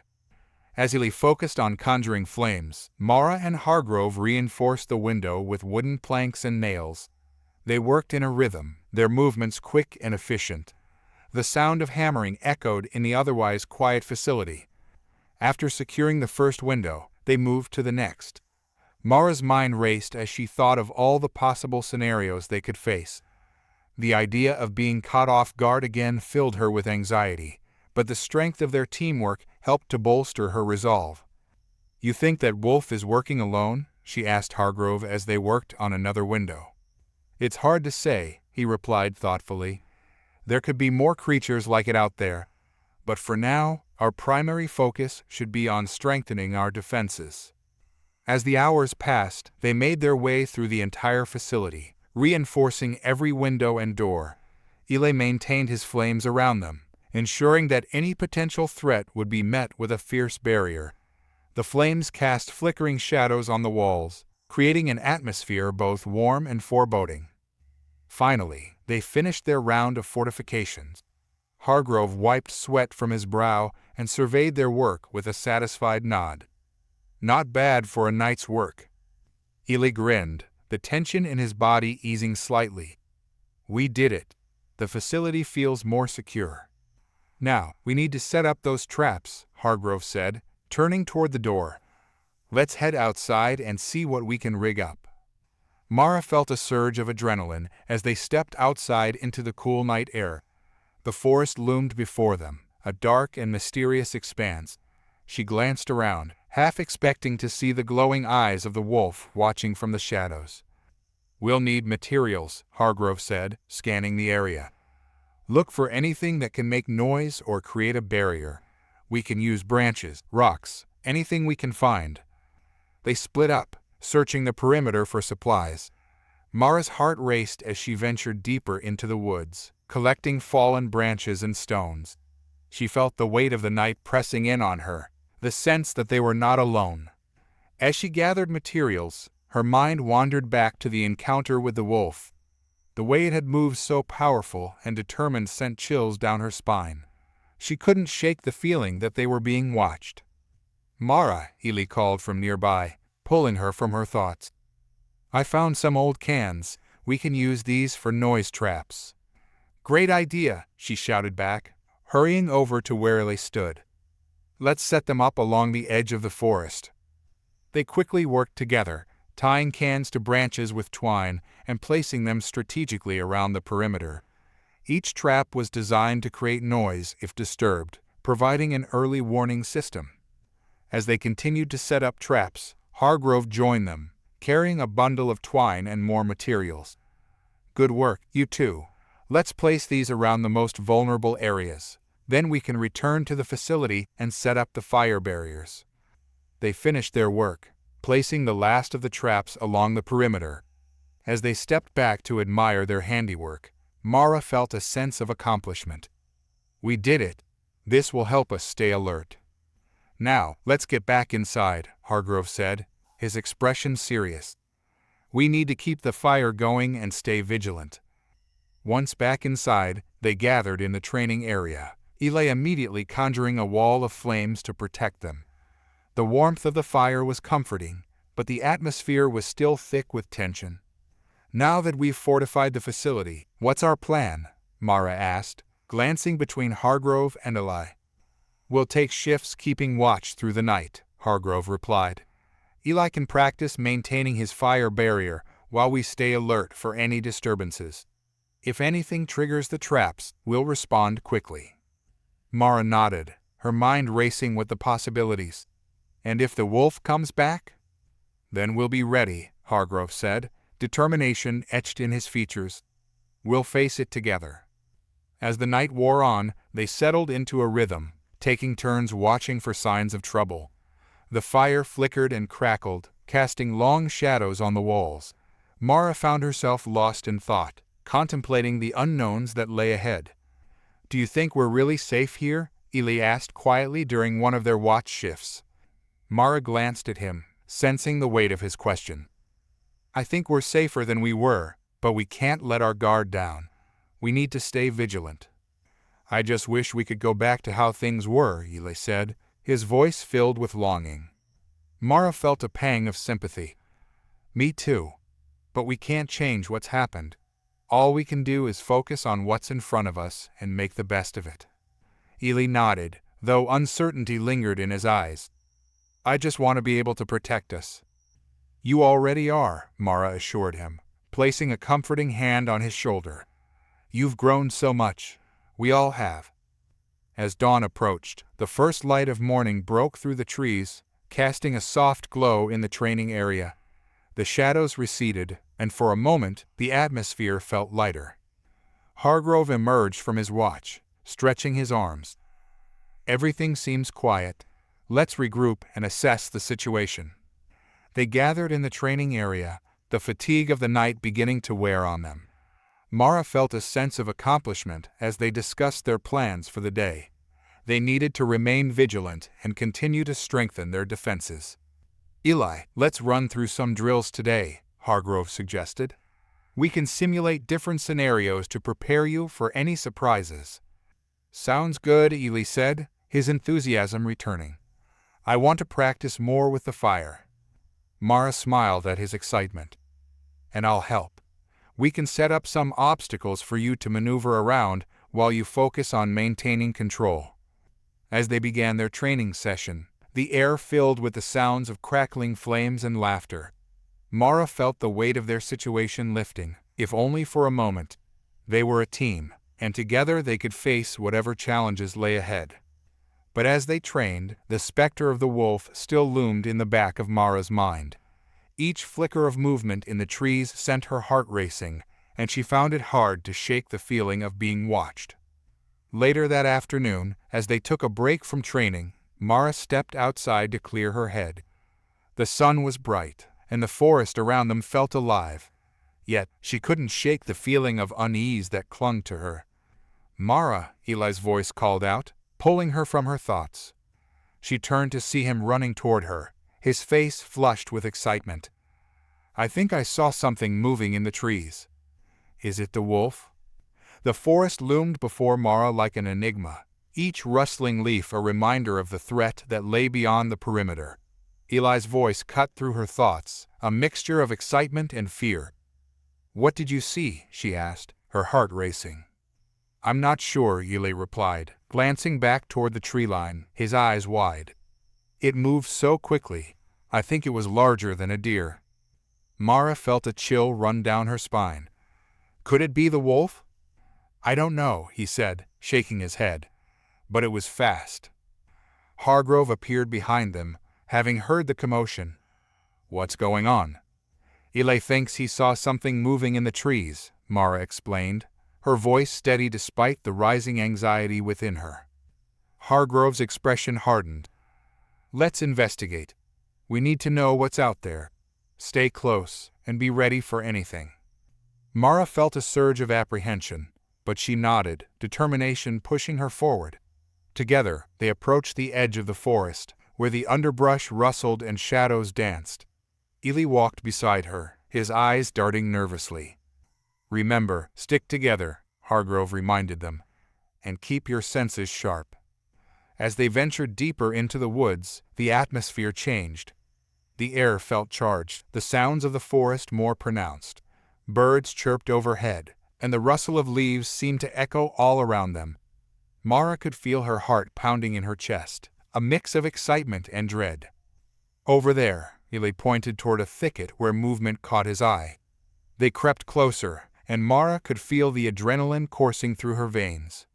"Stay behind me," Hargrove instructed, taking the lead as they approached the underbrush. "If it's a threat, I'll take the first strike." Mara nodded, her instincts sharpening as they neared the thicket. The moment felt heavy with anticipation, the silence thickening around them. Hargrove pushed aside the branches, revealing a small clearing. But instead of the wolf or any threat, they found a young deer, its eyes wide with fear. It stood frozen, staring at them, clearly startled by their presence. "Just a deer," Hargrove said, letting out a breath of relief. "False alarm." Eli chuckled nervously. "I guess my imagination got the best of me." "Let's head back," Mara suggested, feeling the tension ease as the deer bounded away into the trees. "We need to stay focused on our training." As they retraced their steps, Mara felt a sense of unease linger in the back of her mind. It was too quiet, too calm after the adrenaline of their investigation. The forest felt alive yet foreboding, and she couldn't shake the feeling that they were being watched. Once they returned to the facility, they settled back into their training routine, but Mara found it difficult to concentrate. Every crackle of the fire seemed amplified, every shadow cast on the walls felt ominous. She caught herself glancing out the window more than once, searching for any signs of movement in the trees. "Are you okay?" Eli asked during a break, noticing her distracted demeanor. "Yeah, just thinking," Mara replied, forcing a smile. "It's hard to shake off the feeling that something is out there." "We'll be ready," Eli assured her, his confidence returning. "We've done so much to prepare." Hargrove joined them, leaning against the wall with a thoughtful expression. "Mara, I know it's hard, but we need to stay focused. The more we train, the better prepared we'll be for whatever comes our way." "I know," she said, trying to push her worries aside. "Let's keep training then."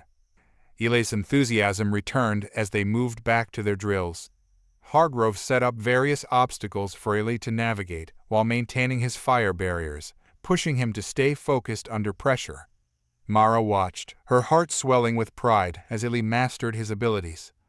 "Good, keep that focus," Hargrove called out as Eli conjured flames to protect himself from imaginary threats. Just as Eli seemed to find his rhythm, a loud crash echoed from the edge of the forest, cutting through the training session like a knife. Mara's heart dropped as she turned to Hargrove, whose expression had hardened instantly. "Stay here," he commanded, moving toward the door. "I'll check it out." "Mara," Eli exclaimed, panic creeping into his voice. "Stay put, Eli," Hargrove said firmly, glancing back at them before stepping outside. Mara felt a mix of anxiety and fear as they waited. Every second felt like an eternity, the crash echoing in her mind. "What if it's the wolf?" she whispered to Eli, her voice trembling. "I don't know," Eli said, his eyes wide. "What if it's more than one?" They stood in silence, listening intently for any signs of trouble. Moments later, Hargrove returned, his face pale and grave. "It's not the wolf, but something has definitely breached the perimeter," he said, urgency in his tone. "We need to regroup and strategize." "What did you see?" Mara asked, her heart racing. A large tree was downed, but there were no signs of a struggle. "I think whatever it was may have simply passed through," Hargrove explained. "We can't be complacent. We need to take extra precautions now." "More traps?" Eli suggested, his voice filled with determination. "Exactly," Hargrove said. "But we also need to scout the area more thoroughly. We can't let anything slip through our defenses again." They quickly gathered supplies and set out again, moving with purpose. Mara felt the weight of the world pressing down on her as they retraced their steps into the woods. Every snap of a twig and rustle of leaves heightened her senses, her heart racing with each sound. As they ventured deeper, Hargrove took the lead, scanning the ground for signs of movement. "Keep your eyes peeled," he instructed. "We need to identify any potential threats."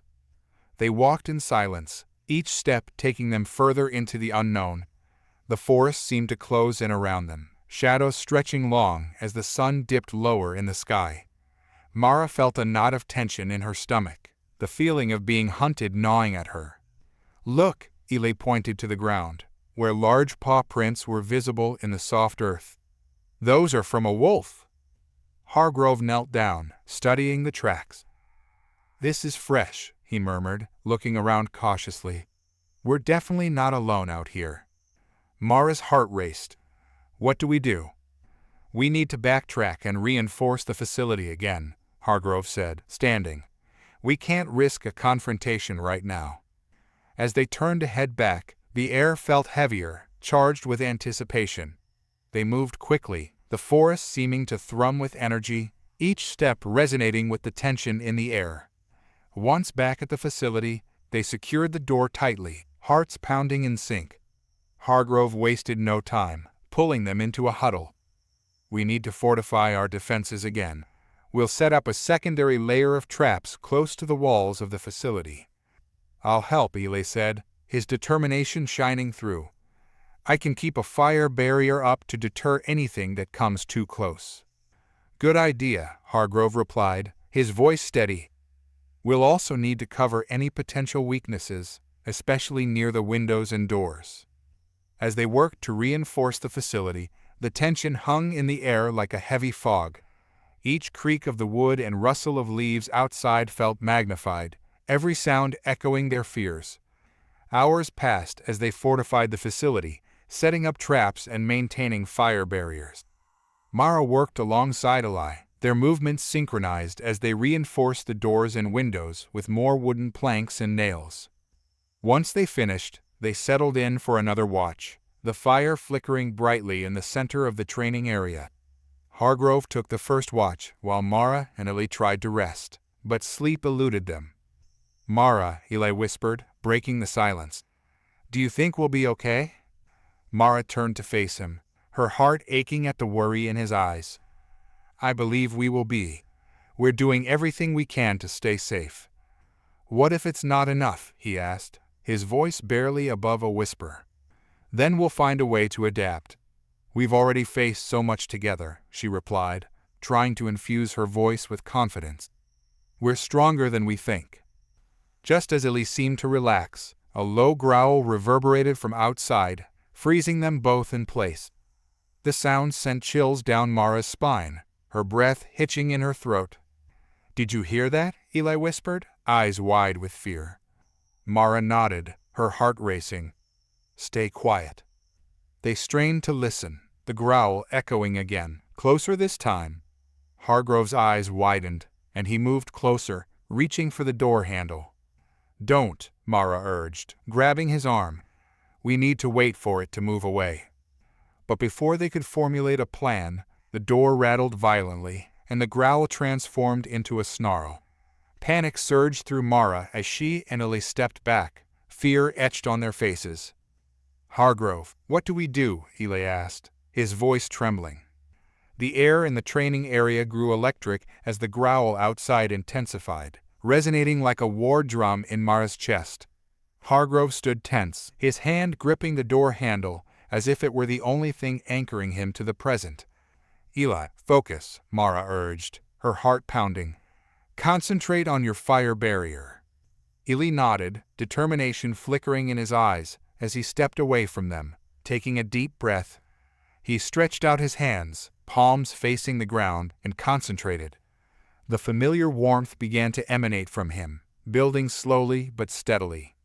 "Now," Hargrove shouted, jerking the door open with a burst of adrenaline. Mara and Eli stepped back, hearts racing as Hargrove peered into the dark beyond the threshold. The growl grew louder, reverberating through the wooden structure, causing the walls to tremble slightly. "Don't engage unless you have to," Hargrove cautioned, his voice a low growl of authority. Just outside the door, the wolf stood, its massive frame outlined in the waning light of dusk. Its fur was a deep, menacing black, glistening with an unsettling sheen. The eyes glowed with a predatory intelligence that sent a shiver down Mara's spine. This was no mere animal. It was a creature born of instinct and purpose. "Mara, the barrier!" Hargrove shouted. Ely raised his hands higher, flames dancing to life as he conjured a wall of fire between them and the wolf. The flames crackled and roared, casting flickering shadows that painted the training area in an eerie glow. The wolf paused, its eyes narrowing as it assessed the barrier, gauging the fire's strength. Mara could see the muscles in its shoulders tense, ready to pounce. "Stay calm," Hargrove said, his voice steady. "Ely, keep that barrier strong."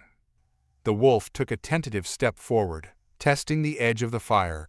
Ely's concentration was palpable, the warmth of the flames wrapping around them like a cocoon. But Mara could see the strain in Ely's face. He was pushing himself to maintain the barrier. Suddenly, the wolf lunged, its powerful body leaping toward the barrier. The flames flared higher, like the creature's jaws, sharp and glistening. The fire met the wolf's fur with an explosion of heat, and the creature let out a howl that pierced the night. "Don't lose control," Hargrove shouted, stepping forward, ready to protect them if the barrier faltered. "I'm trying," Ely gritted out, sweat beading on his forehead. "But it's too strong." The wolf circled, pacing along the edge of the fire barrier, its movements calculated and predatory. It seemed to be searching for an opening, a weakness in their defenses. Mara could feel her breath quickening as the tension in the air thickened.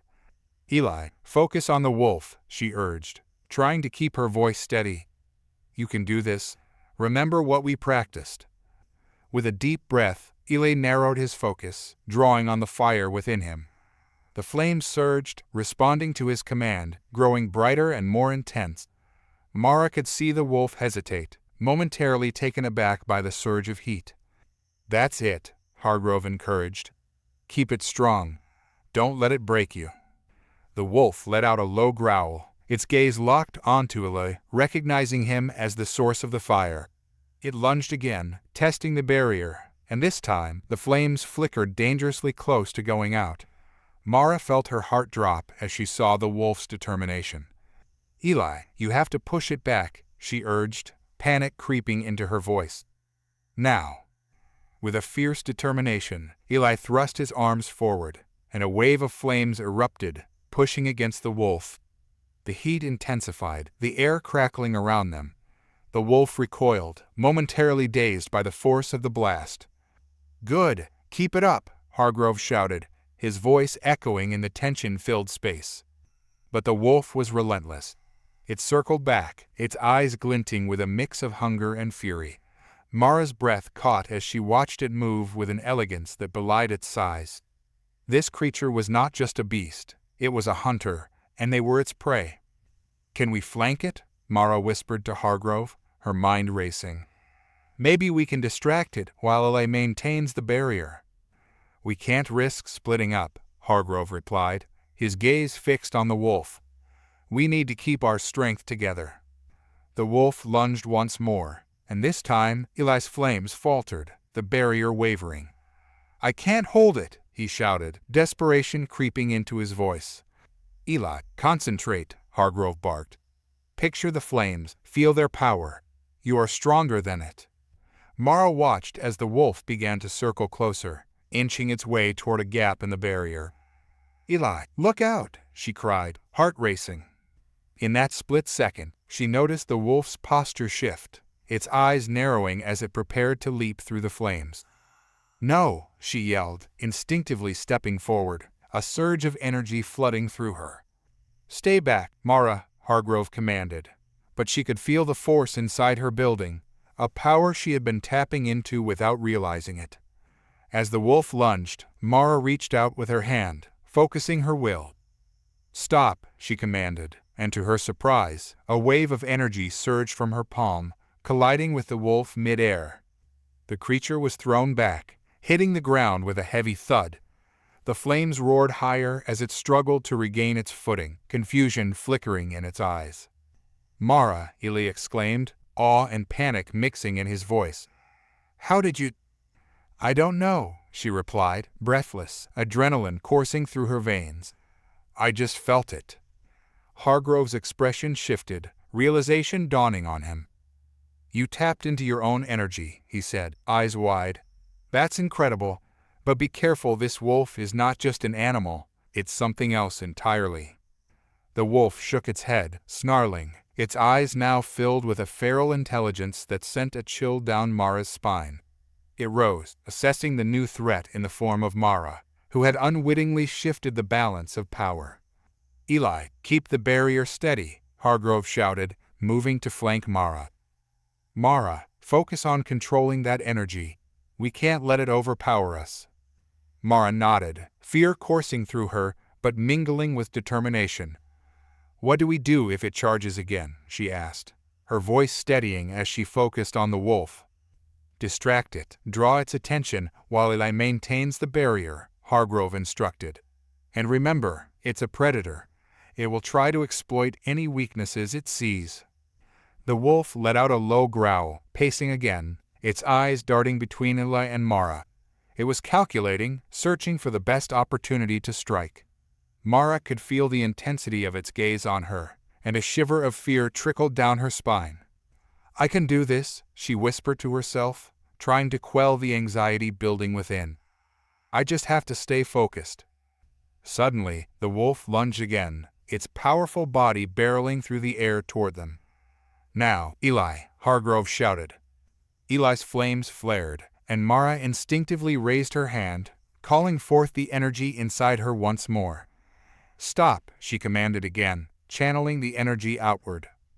To her surprise, the wolf paused mid-air, the force of her command colliding with it like an invisible wall. It tumbled to the ground, confusion evident in its movements. The barrier of flames flickered dangerously, but Eli gritted his teeth, pushing back with everything he had. Keep pushing, Hargrove shouted, stepping closer to Mara and Eli, ready to defend them if the barrier failed. The wolf snarled, its eyes narrowing in frustration as it regained its footing. It seemed to realize that this was not just a physical battle, it was one of wills. Don't let it intimidate you, Hargrove urged. Focus on your strength. Mara felt the heat rising within her, a power she had never truly understood before. She locked her eyes on the wolf, channeling her energy once more. You will not get through, she shouted, her voice echoing through the clearing. The wolf hesitated, its snarl fading as it seemed to assess her anew. In that moment, Mara felt a connection, a strange understanding passing between them. This creature was not just a beast, it was a force of nature, primal and fierce. Eli, still maintaining the barrier, looked at Mara with wide eyes. What are you doing? He asked, concern etched on his face. I don't know, but I think I can reach it, she replied, her voice steadier now. I can feel it. Be careful, Hargrove cautioned, ready to intervene if necessary. The wolf paused, its glowing eyes locking onto Mara, as if weighing her sincerity. The growl that had filled the air with tension began to fade, replaced by a cautious curiosity. Mara felt an unexplainable bond forming, a shared understanding that transcended their differences. Eli, keep the barrier steady, Hargrove instructed, his voice low but firm. Mara, stay focused. Whatever you're doing, don't lose it. Mara took a deep breath, steadying herself. I can feel it, there's something more than just instinct, she murmured, not taking her eyes off the wolf. It's afraid. With each passing second, the atmosphere shifted. The wolf's posture relaxed slightly, its growls quieting to a low rumble. Mara felt a wave of empathy washing over her, an instinctive recognition of the creature's primal fears and desires. Please, she said, her voice barely above a whisper. We're not your enemies. The wolf hesitated, its massive chest heaving with each breath. Mara's heart raced as she realized she could sense its emotions: fear, hunger, and an overwhelming sense of isolation. This was not just a predator, it was a creature caught in a world that had turned against it. Eli, I think it's listening, Mara said, glancing back at him. I can feel its energy. It's not just anger, it's lost. Eli looked skeptical, but kept the flame steady, his expression a mix of awe and fear. "Are you sure? What if it's just waiting for an opportunity to attack?"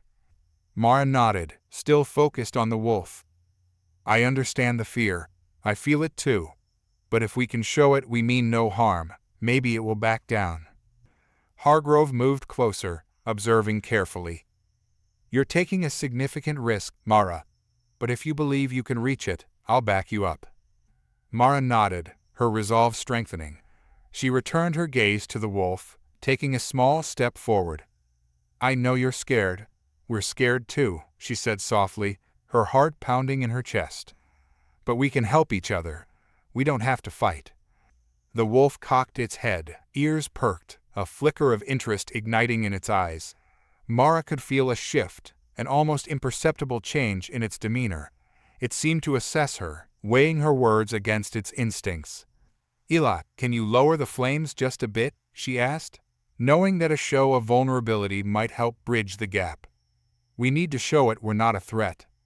Eli hesitated but eventually nodded. He lowered the flames slightly, the heat still radiating but less intimidating. The wolf's gaze flickered to the barrier, then back to Mara, its breath coming in softer bursts.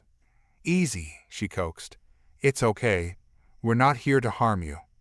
Mara extended her hand, palm open, hoping the gesture would convey her intentions. "We just want to understand." The wolf shifted, taking a tentative step closer, its nostrils flaring as it tested the air. Mara held her breath, every instinct screaming at her to be cautious. "Stay ready, Mara," Hargrove cautioned, stepping slightly forward in a protective stance. "I will," she assured him, not breaking her focus on the creature. As the wolf moved closer, Mara felt an overwhelming wave of empathy wash over her. It was a mixture of relief and residual fear. The wolf was not simply a beast, it was a guardian of its own territory, pushed into confrontation by necessity. "Mara, you're incredible," Eli breathed, awe filling his voice as he watched the interaction unfold. "I've never seen anything like this." "Keep the barrier steady," she whispered back, never breaking eye contact with the wolf. "This is working." Slowly, the wolf crept closer, inching toward the flames. Mara felt her heart race with each cautious step it took. The tension in the air shifted further, the growl fading entirely. "Show it you mean no harm," Hargrove encouraged, watching closely. "Your energy is what is bridging the divide." Mara nodded, focusing her energy once more. She channeled her empathy, projecting feelings of safety and understanding toward the creature. "You're not alone. We're here," she said softly. In a surprising moment, the wolf let out a low whimper, its massive body relaxing slightly as it sat back on its haunches. The primal fire within it flickered, replaced by an almost curious nature. It tilted its head, observing Mara with an intensity that made her heart swell. Mara felt a spark of hope ignite within her. "See, Eli? It's listening," she said, her voice barely above a whisper. Eli nodded, his awe growing as he watched the creature respond to Mara's presence. "What if it helps us?" he murmured, excitement creeping into his voice. But Hargrove remained cautious. "We still don't know what it truly wants. Stay on guard." Mara took another cautious step forward, heart pounding as she gauged the wolf's reaction. "I'm here," she repeated. "We're here. We can be allies." The wolf seemed to consider her words, its eyes narrowing in concentration. For a moment, they shared a silent understanding, the barrier of flames between them lessening in intensity as the creature's agitation faded. Suddenly, a rustle echoed from the tree line behind the wolf, a movement so quick it was almost imperceptible. Mara felt a surge of instinct, her heart racing as she turned her gaze toward the sound. "Hargrove," she shouted, urgency filling her voice. The wolf, sensing the change in the atmosphere, whirled around, its ears perked as it snarled. "Get ready," Hargrove called out, stepping forward protectively. Mara felt a rush of fear as she turned back to the creature, desperately trying to hold onto the connection they had forged. "No, wait, we can work together," she called out, but the wolf was already on high alert, instincts kicking in as it prepared for a potential threat. From the shadows, a group of figures emerged, hunters, armed with bows and crossbows, eyes gleaming with the thrill of the hunt. Mara's heart sank as she recognized the threat they posed, the tension in the air crackling anew. "Protect the barrier," Hargrove shouted, instinctively stepping in front of Mara and Elay. The hunters raised their weapons, eyes fixed on the wolf, which stood tall and defiant, muscles coiled to strike. Mara could feel the fear radiating off the wolf as it faced this new threat, and she knew they had to act fast. "Eli, raise the barrier," she urged, her voice sharp with urgency. "But what about the wolf?" Eli asked, torn between instinct and loyalty. "We need to protect ourselves first. It's not safe," Hargrove snapped, his eyes locked on the approaching hunters. With a determined breath, Eli reignited the flames, the fire roaring to life once more. The barrier flared, a protective wall that separated them from the hunters and the wolf. "Stay back," one of the hunters shouted, leveling a bow at the wolf. "That creature is dangerous." "No," Mara shouted, stepping forward, her voice rising above the chaos. "It's not just a beast. We can help it."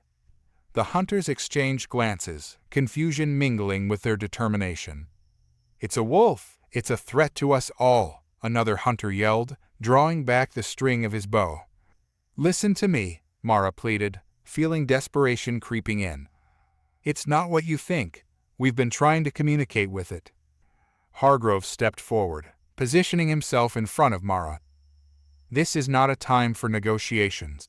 We need to defend ourselves," he said, his voice firm. The lead hunter's eyes narrowed, still fixated on the wolf. "That thing doesn't belong here. It's a predator, and it'll attack if we let it." "No," Mara cried, urgency flooding her voice. "You don't understand. We've formed a bond. It's afraid too. If you attack, you'll escalate this into a fight we can't win." But the hunters were resolute, and the tension in the air grew thicker. The wolf snarled, baring its teeth as it faced the hunters, instinctively preparing to defend itself. "Get back," the lead hunter barked, pulling back on his bowstring. "Eli, lower the barrier," Hargrove commanded. "We need to give the wolf a chance to escape."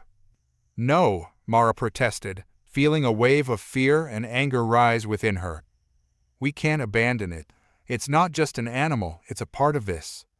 With a sudden, fierce roar, the wolf lunged forward, breaking through the barrier of flames, its powerful form charging directly at the hunters. "Eli, the barrier!" Hargrove shouted, but it was too late. The wolf was upon them, a force of nature fueled by fear and instinct. The hunters recoiled, startled by the sudden charge.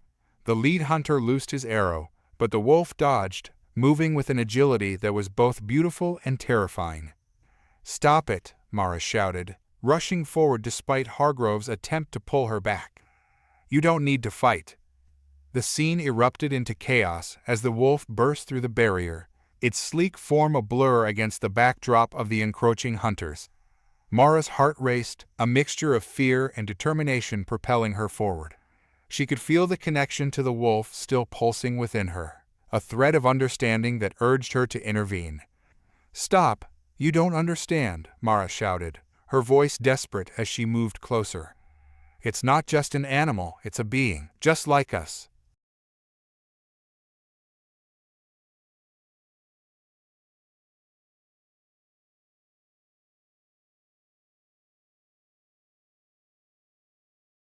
But the wolf wasn't attacking. It was defending itself, darting between the hunters, muscles rippling under its thick fur. Mara could see the panic in its eyes, a reflection of her own fear. The last thing she wanted was for this creature to be hurt, especially after the connection they had formed. "Mara, get away!" Hargrove shouted, positioning himself protectively in front of her as he prepared to confront the hunters. "We can't let this turn into a bloodbath."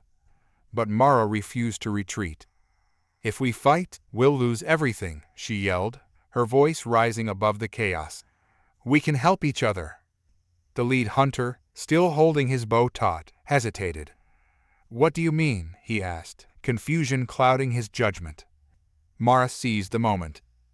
The wolf is scared, just like we are. We're not enemies. If we can show it we mean no harm, it can help us. The wolf darted around, its eyes glancing between the hunters and Mara, as if weighing its options. Mara could feel its fear and confusion, a mirror of her own turmoil.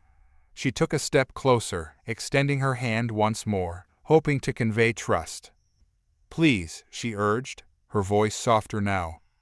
"We can find a way to coexist." The hunters exchanged glances, uncertainty flickering among them.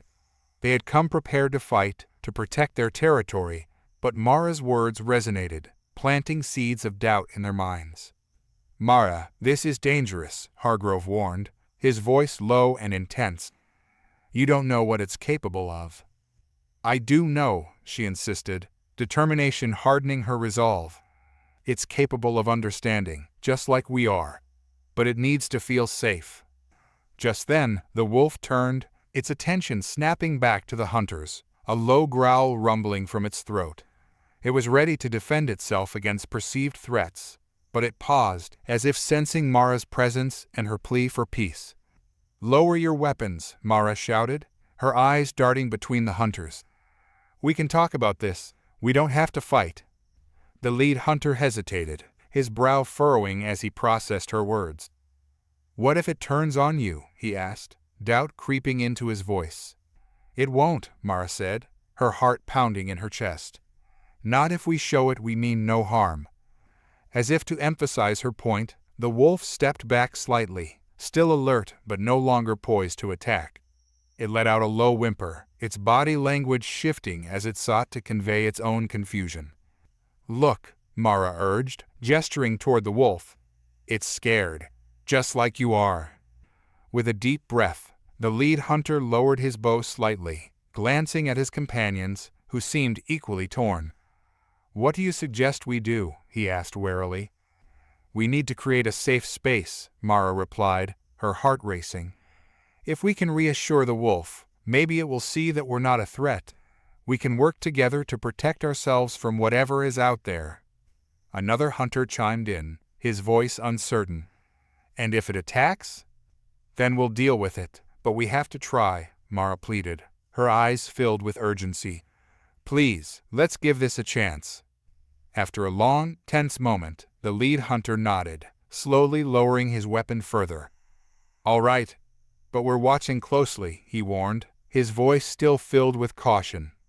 "Thank you," Mara said, relief flooding her. She turned to Eli and Hargrove, who were both watching with a mix of concern and hope. "We need to bring the barrier down. It's the only way to show we're serious." Eli hesitated, but then nodded, understanding the necessity of their next step. He took a deep breath, focusing on the fire, willing it to recede. The flames flickered and dimmed, shrinking until they were little more than glowing embers. The wolf remained alert, muscles coiled and ready, but Mara stepped forward, her voice steady. "You can trust us," she called out gently, keeping her eyes locked on the creature. The wolf lowered its head slightly, and Mara could see the tension in its body ease just a bit. It was still wary, but something had shifted in its demeanor. It was no longer merely a predator. It was a being searching for understanding. "Now, we need to approach slowly," Hargrove instructed, his voice calm and measured. "No sudden movements." Mara nodded, taking careful, measured steps toward the wolf, extending her hand as she did. "We're friends," she said softly. "We want to help you." The wolf's eyes flickered toward her, cautious yet curious. It moved closer, sniffing the air, its massive form dwarfing Mara, but its energy shifting slightly as it seemed to take in her presence. Eli and Hargrove followed suit, stepping cautiously, ready to support Mara if things turned dangerous. But the wolf remained still, watching, processing. "See?" Mara whispered, hope rising within her. "It's listening." "Just be careful," Eli murmured, his eyes glued to the wolf. "We don't know what it's been through." Mara nodded, focusing all her energy on maintaining that connection. "I understand," she said, her voice steady. "I can feel your pain." The wolf tilted its head, a glimmer of recognition passing through its eyes. It seemed to sense Mara's sincerity, the energy flowing between them like an invisible thread of understanding. As she approached, the wolf let out a low whimper, and for a moment, it seemed almost vulnerable. "You don't have to be alone anymore," Mara whispered, reaching out gently. The wolf took another cautious step forward, its massive snout brushing against her hand. Mara's heart soared as she felt the warmth of its breath, a moment of connection that felt almost magical. "Mara," Hargrove warned, sensing the moment of intimacy. "Be cautious."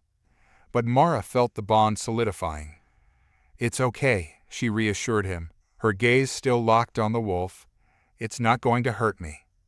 The wolf continued to nuzzle her hand, its growl replaced by a softer sound, a mix of curiosity and uncertainty. In that moment, Mara realized they had crossed a threshold. The barriers between them were beginning to dissolve. The lead hunter, still on edge, but witnessing the exchange, began to lower his guard. This is unprecedented," he muttered, glancing at his companions, who seemed equally awed. "See?" Mara said, glancing back at them. "This is what I meant. We can work together. We just have to communicate." The wolf pulled back slightly, its eyes meeting Mara's. "I won't let you down," she promised, feeling the weight of responsibility settle upon her shoulders. "I'll protect you just as much as you protect us." As if sensing her resolve, the wolf stood taller, its body language shifting from defensive to more relaxed. It let out a soft, low sound, almost like a rumble of agreement, and Mara felt an overwhelming surge of hope. "Can we trust it?" one of the hunters asked, still skeptical but slowly coming around to the idea. "We have to," Mara replied, her voice steady. "If we want to survive what's out there, we need to come together." With a reluctant nod, the lead hunter lowered his weapon completely, glancing back at his companions. "All right, but this better not backfire on us." "We're all in this together now," Hargrove said, his voice firm. "We'll watch each other's backs." As the last flickers of the fire faded, the atmosphere shifted, and a sense of camaraderie began to take root. Mara could feel the weight of tension lifting, replaced by something new, an alliance forged in understanding and necessity. Mara turned back to the wolf, a smile breaking across her face. "You see? We're all friends now," she said, her heart swelling with gratitude. The wolf tilted its head, a hint of curiosity in its gaze. Mara felt a deep sense of connection, a bond that extended beyond words. "Mara, what's the plan now?" Ely asked, his eyes still wide with awe as he watched the wolf. "We need to find shelter," Mara replied, her voice steadying as she considered their next move. "If there are more threats out there, we need to regroup and strategize." The lead hunter nodded, glancing at his companions. "We have a safe spot nearby. It's well hidden, but will keep us safe until morning." "Then lead the way," Hargrove replied, glancing at Mara. "Stay close to the wolf. It's our best protection right now." The group moved cautiously through the dense forest, the shadows of the trees dancing around them as the fading light cast an eerie glow. Mara walked beside the wolf, feeling its warmth and energy as it stayed close, alert yet surprisingly calm. With each step, she felt the bond between them strengthen, and the fear that had once gripped her heart began to ease. Ely walked just behind her, his eyes darting around, scanning the trees for any signs of danger. "What if more hunters come?" he whispered, his voice tense with concern. "Or worse?" Mara shook her head, determined to stay positive. "We'll be ready. The wolf can sense danger. It will help us." Hargrove, leading the way, glanced back over his shoulder. "We need to stick together and stay vigilant. If we can reach the refuge, we can regroup and plan our next move." The lead hunter, whose name Mara learned was Jace, nodded in agreement. "It's just a short distance. We should be there soon, but keep your voices low. We don't want to attract any unwanted attention." Mara followed Jace's lead, her heart racing with a mix of anxiety and hope. The forest felt alive, the rustle of leaves and distant calls of wildlife echoing around them. But in the back of her mind, she couldn't shake the feeling that danger lurked just beyond their sight. "Are you sure this place is safe?" Ely asked, his eyes narrowing. We can't take any chances. Jace turned to face him, his expression serious. I've been here before. It's hidden and well protected. Trust me. Mara glanced at the wolf, which walked beside her, its ears perked and eyes scanning the surroundings. She could sense its tension, a shared awareness of the impending threat. We'll be okay, she whispered to the wolf, feeling the connection that had developed between them. We're in this together. As they moved deeper into the forest, the path narrowed, and the underbrush grew thicker. The air felt cooler, almost heavy with anticipation. The sun dipped lower in the sky, casting long shadows that danced ominously around them. Finally, after what felt like an eternity, Jace paused at the base of a large, gnarled tree, its twisted roots forming a natural archway. Here it is, he said, gesturing for them to approach. Mara peered into the space beyond the roots and saw a small clearing surrounded by dense foliage. The ground was covered in soft moss, and a trickling stream bubbled nearby, offering a sense of peace amid the chaos. Looks cozy, Ely said, a hint of skepticism in his voice. Hargrove stepped forward, scanning the area. Let's secure the perimeter. Jace, help us with the layout. We need to make sure there are no surprises. Mara stepped into the clearing, feeling the softness of the moss under her feet. The wolf followed closely, its presence a comforting weight beside her. It's beautiful, she murmured, taking in the serene surroundings. Yeah, it's nice, Eli replied, but Mara could hear the tension in his voice. But I'm still not convinced it's safe. Jace began organizing the group, pointing out natural barriers and vantage points. We'll set up watches, 2 at a time, rotating every couple of hours. We can't afford to be caught off guard. Mara nodded, feeling a sense of purpose wash over her. I can take the first watch with the wolf, she offered. I feel connected to it, and I think it will sense any danger before we do. Hargrove considered her suggestion, his brow furrowed. That could work, but we'll need to be cautious. We can't risk losing that connection, Mara, if anything goes wrong. I know, she interrupted gently, but I feel like we can trust it. This is our best chance. With a reluctant nod, Hargrove agreed.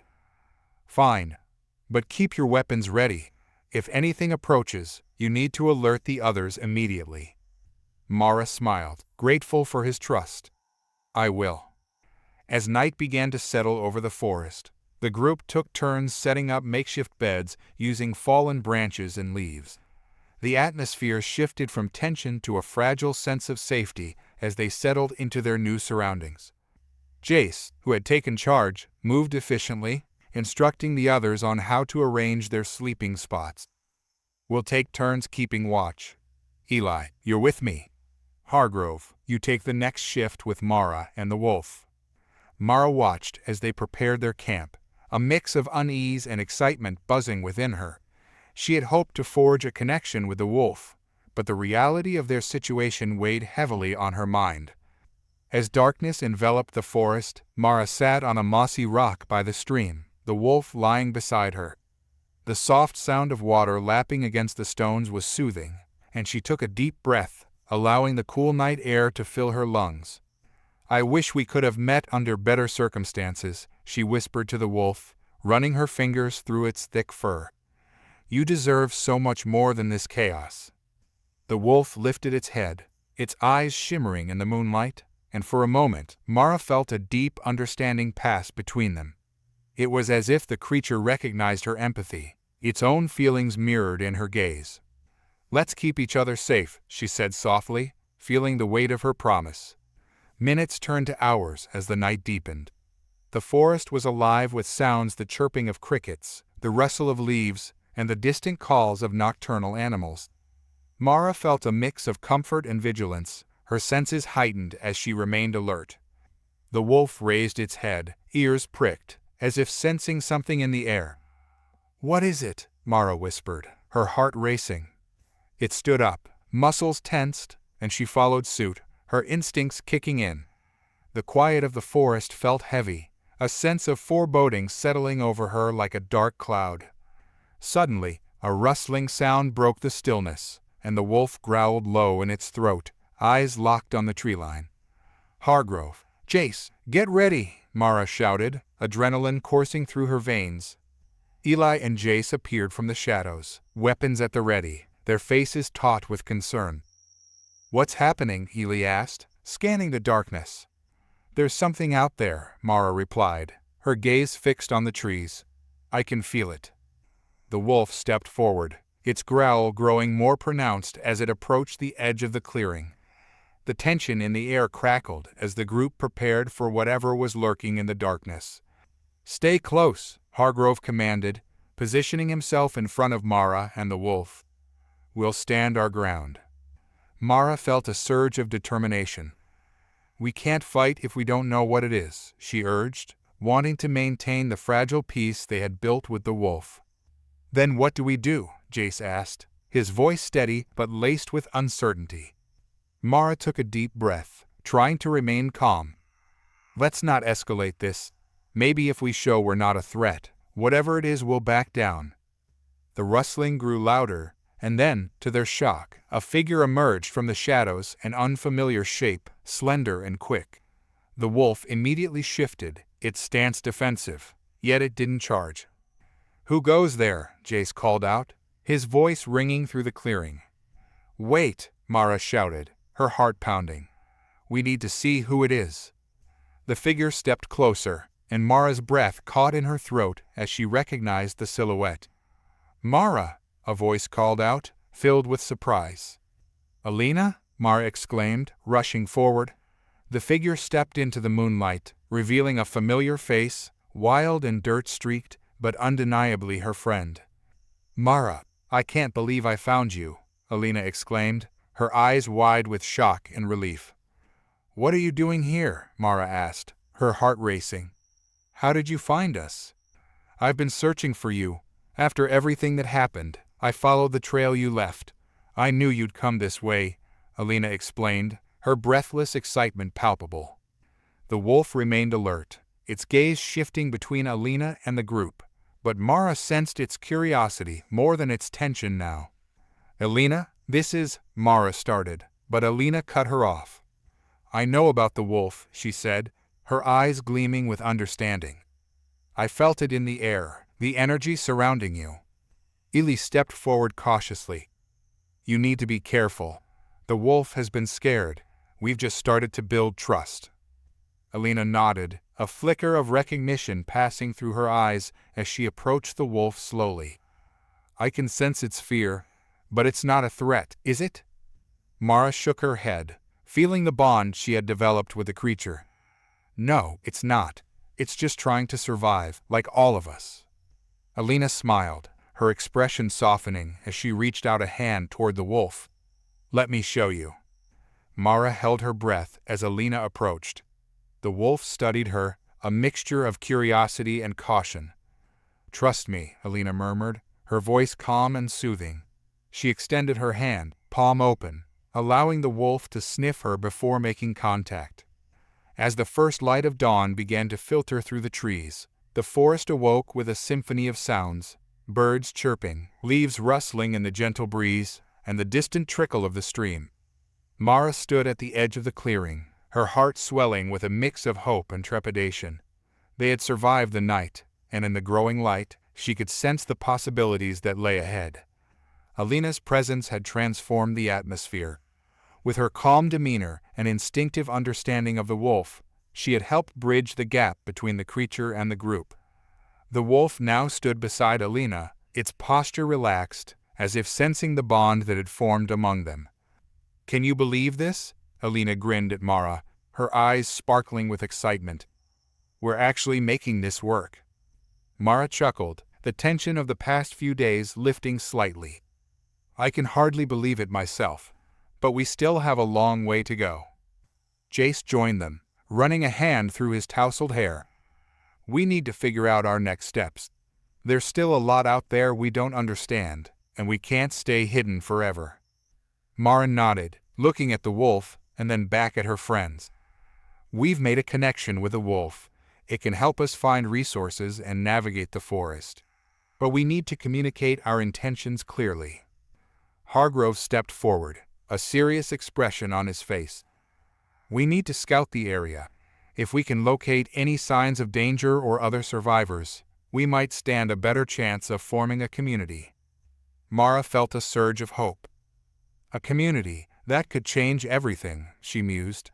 Together, we can protect each other and build something new. As the group gathered their supplies, the wolf moved closer to Mara, nuzzling her leg gently. She reached down to scratch its fur, feeling a warm connection radiate between them. "You're going to be our protector, aren't you?" she said softly.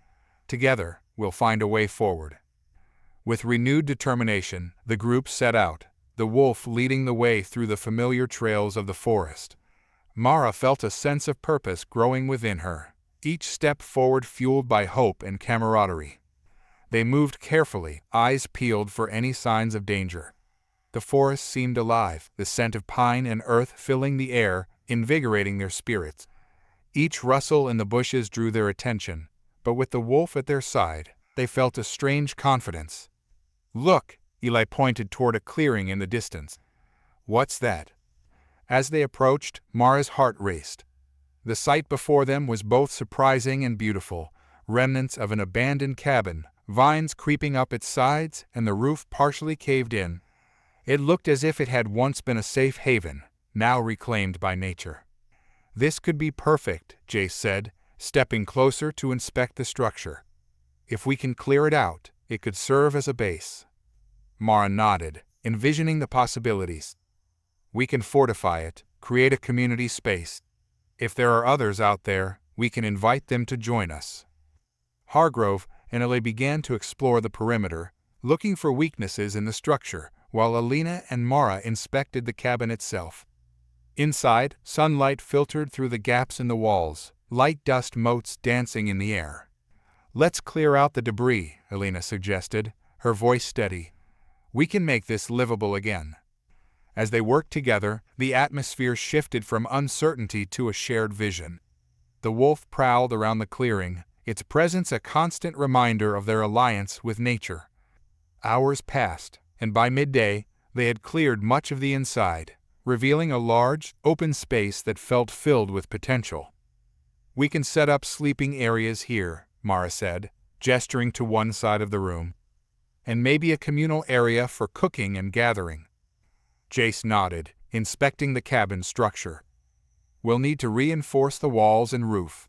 We can use fallen branches and foliage to strengthen it. It'll take time, but we can make it work." Just then, the wolf returned, a stick in its mouth, looking for approval. Mara laughed, feeling a rush of affection. "Even our protector wants to play," she said, taking the stick and tossing it across the clearing. The wolf raced after it, its joy infectious. As laughter echoed through the woods, Mara realized how far they had come. From a chaotic escape to this moment of shared purpose, they were beginning to forge a new life amidst the challenges. Later that afternoon, as they took a break from their work, Mara gathered everyone around the clearing. "We've survived so much together. Now, we have a chance to build something new, a place where we can support one another." Alina smiled, her eyes shining with enthusiasm. "Imagine what we can create: a community that values cooperation and understanding. We could even start to explore the forest for resources together." "Let's make a pact," Hargrove suggested, his voice steady.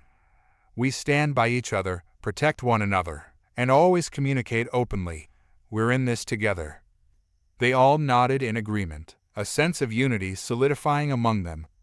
Mara felt a rush of gratitude for the unexpected friendships that had formed in the face of adversity. As the sun began to set, painting the sky with hues of orange and pink, Mara stood at the entrance of the cabin, looking out over the forest. The world felt full of possibilities. The wolf stood beside her, its presence a reassuring anchor. "Together, we can create a new story," she whispered, glancing down at the wolf. "One where we all thrive." With the promise of a new dawn on the horizon, Mara knew they had found their path. They would protect each other, nurture their bonds, and face whatever challenges lay ahead as allies in this uncharted territory.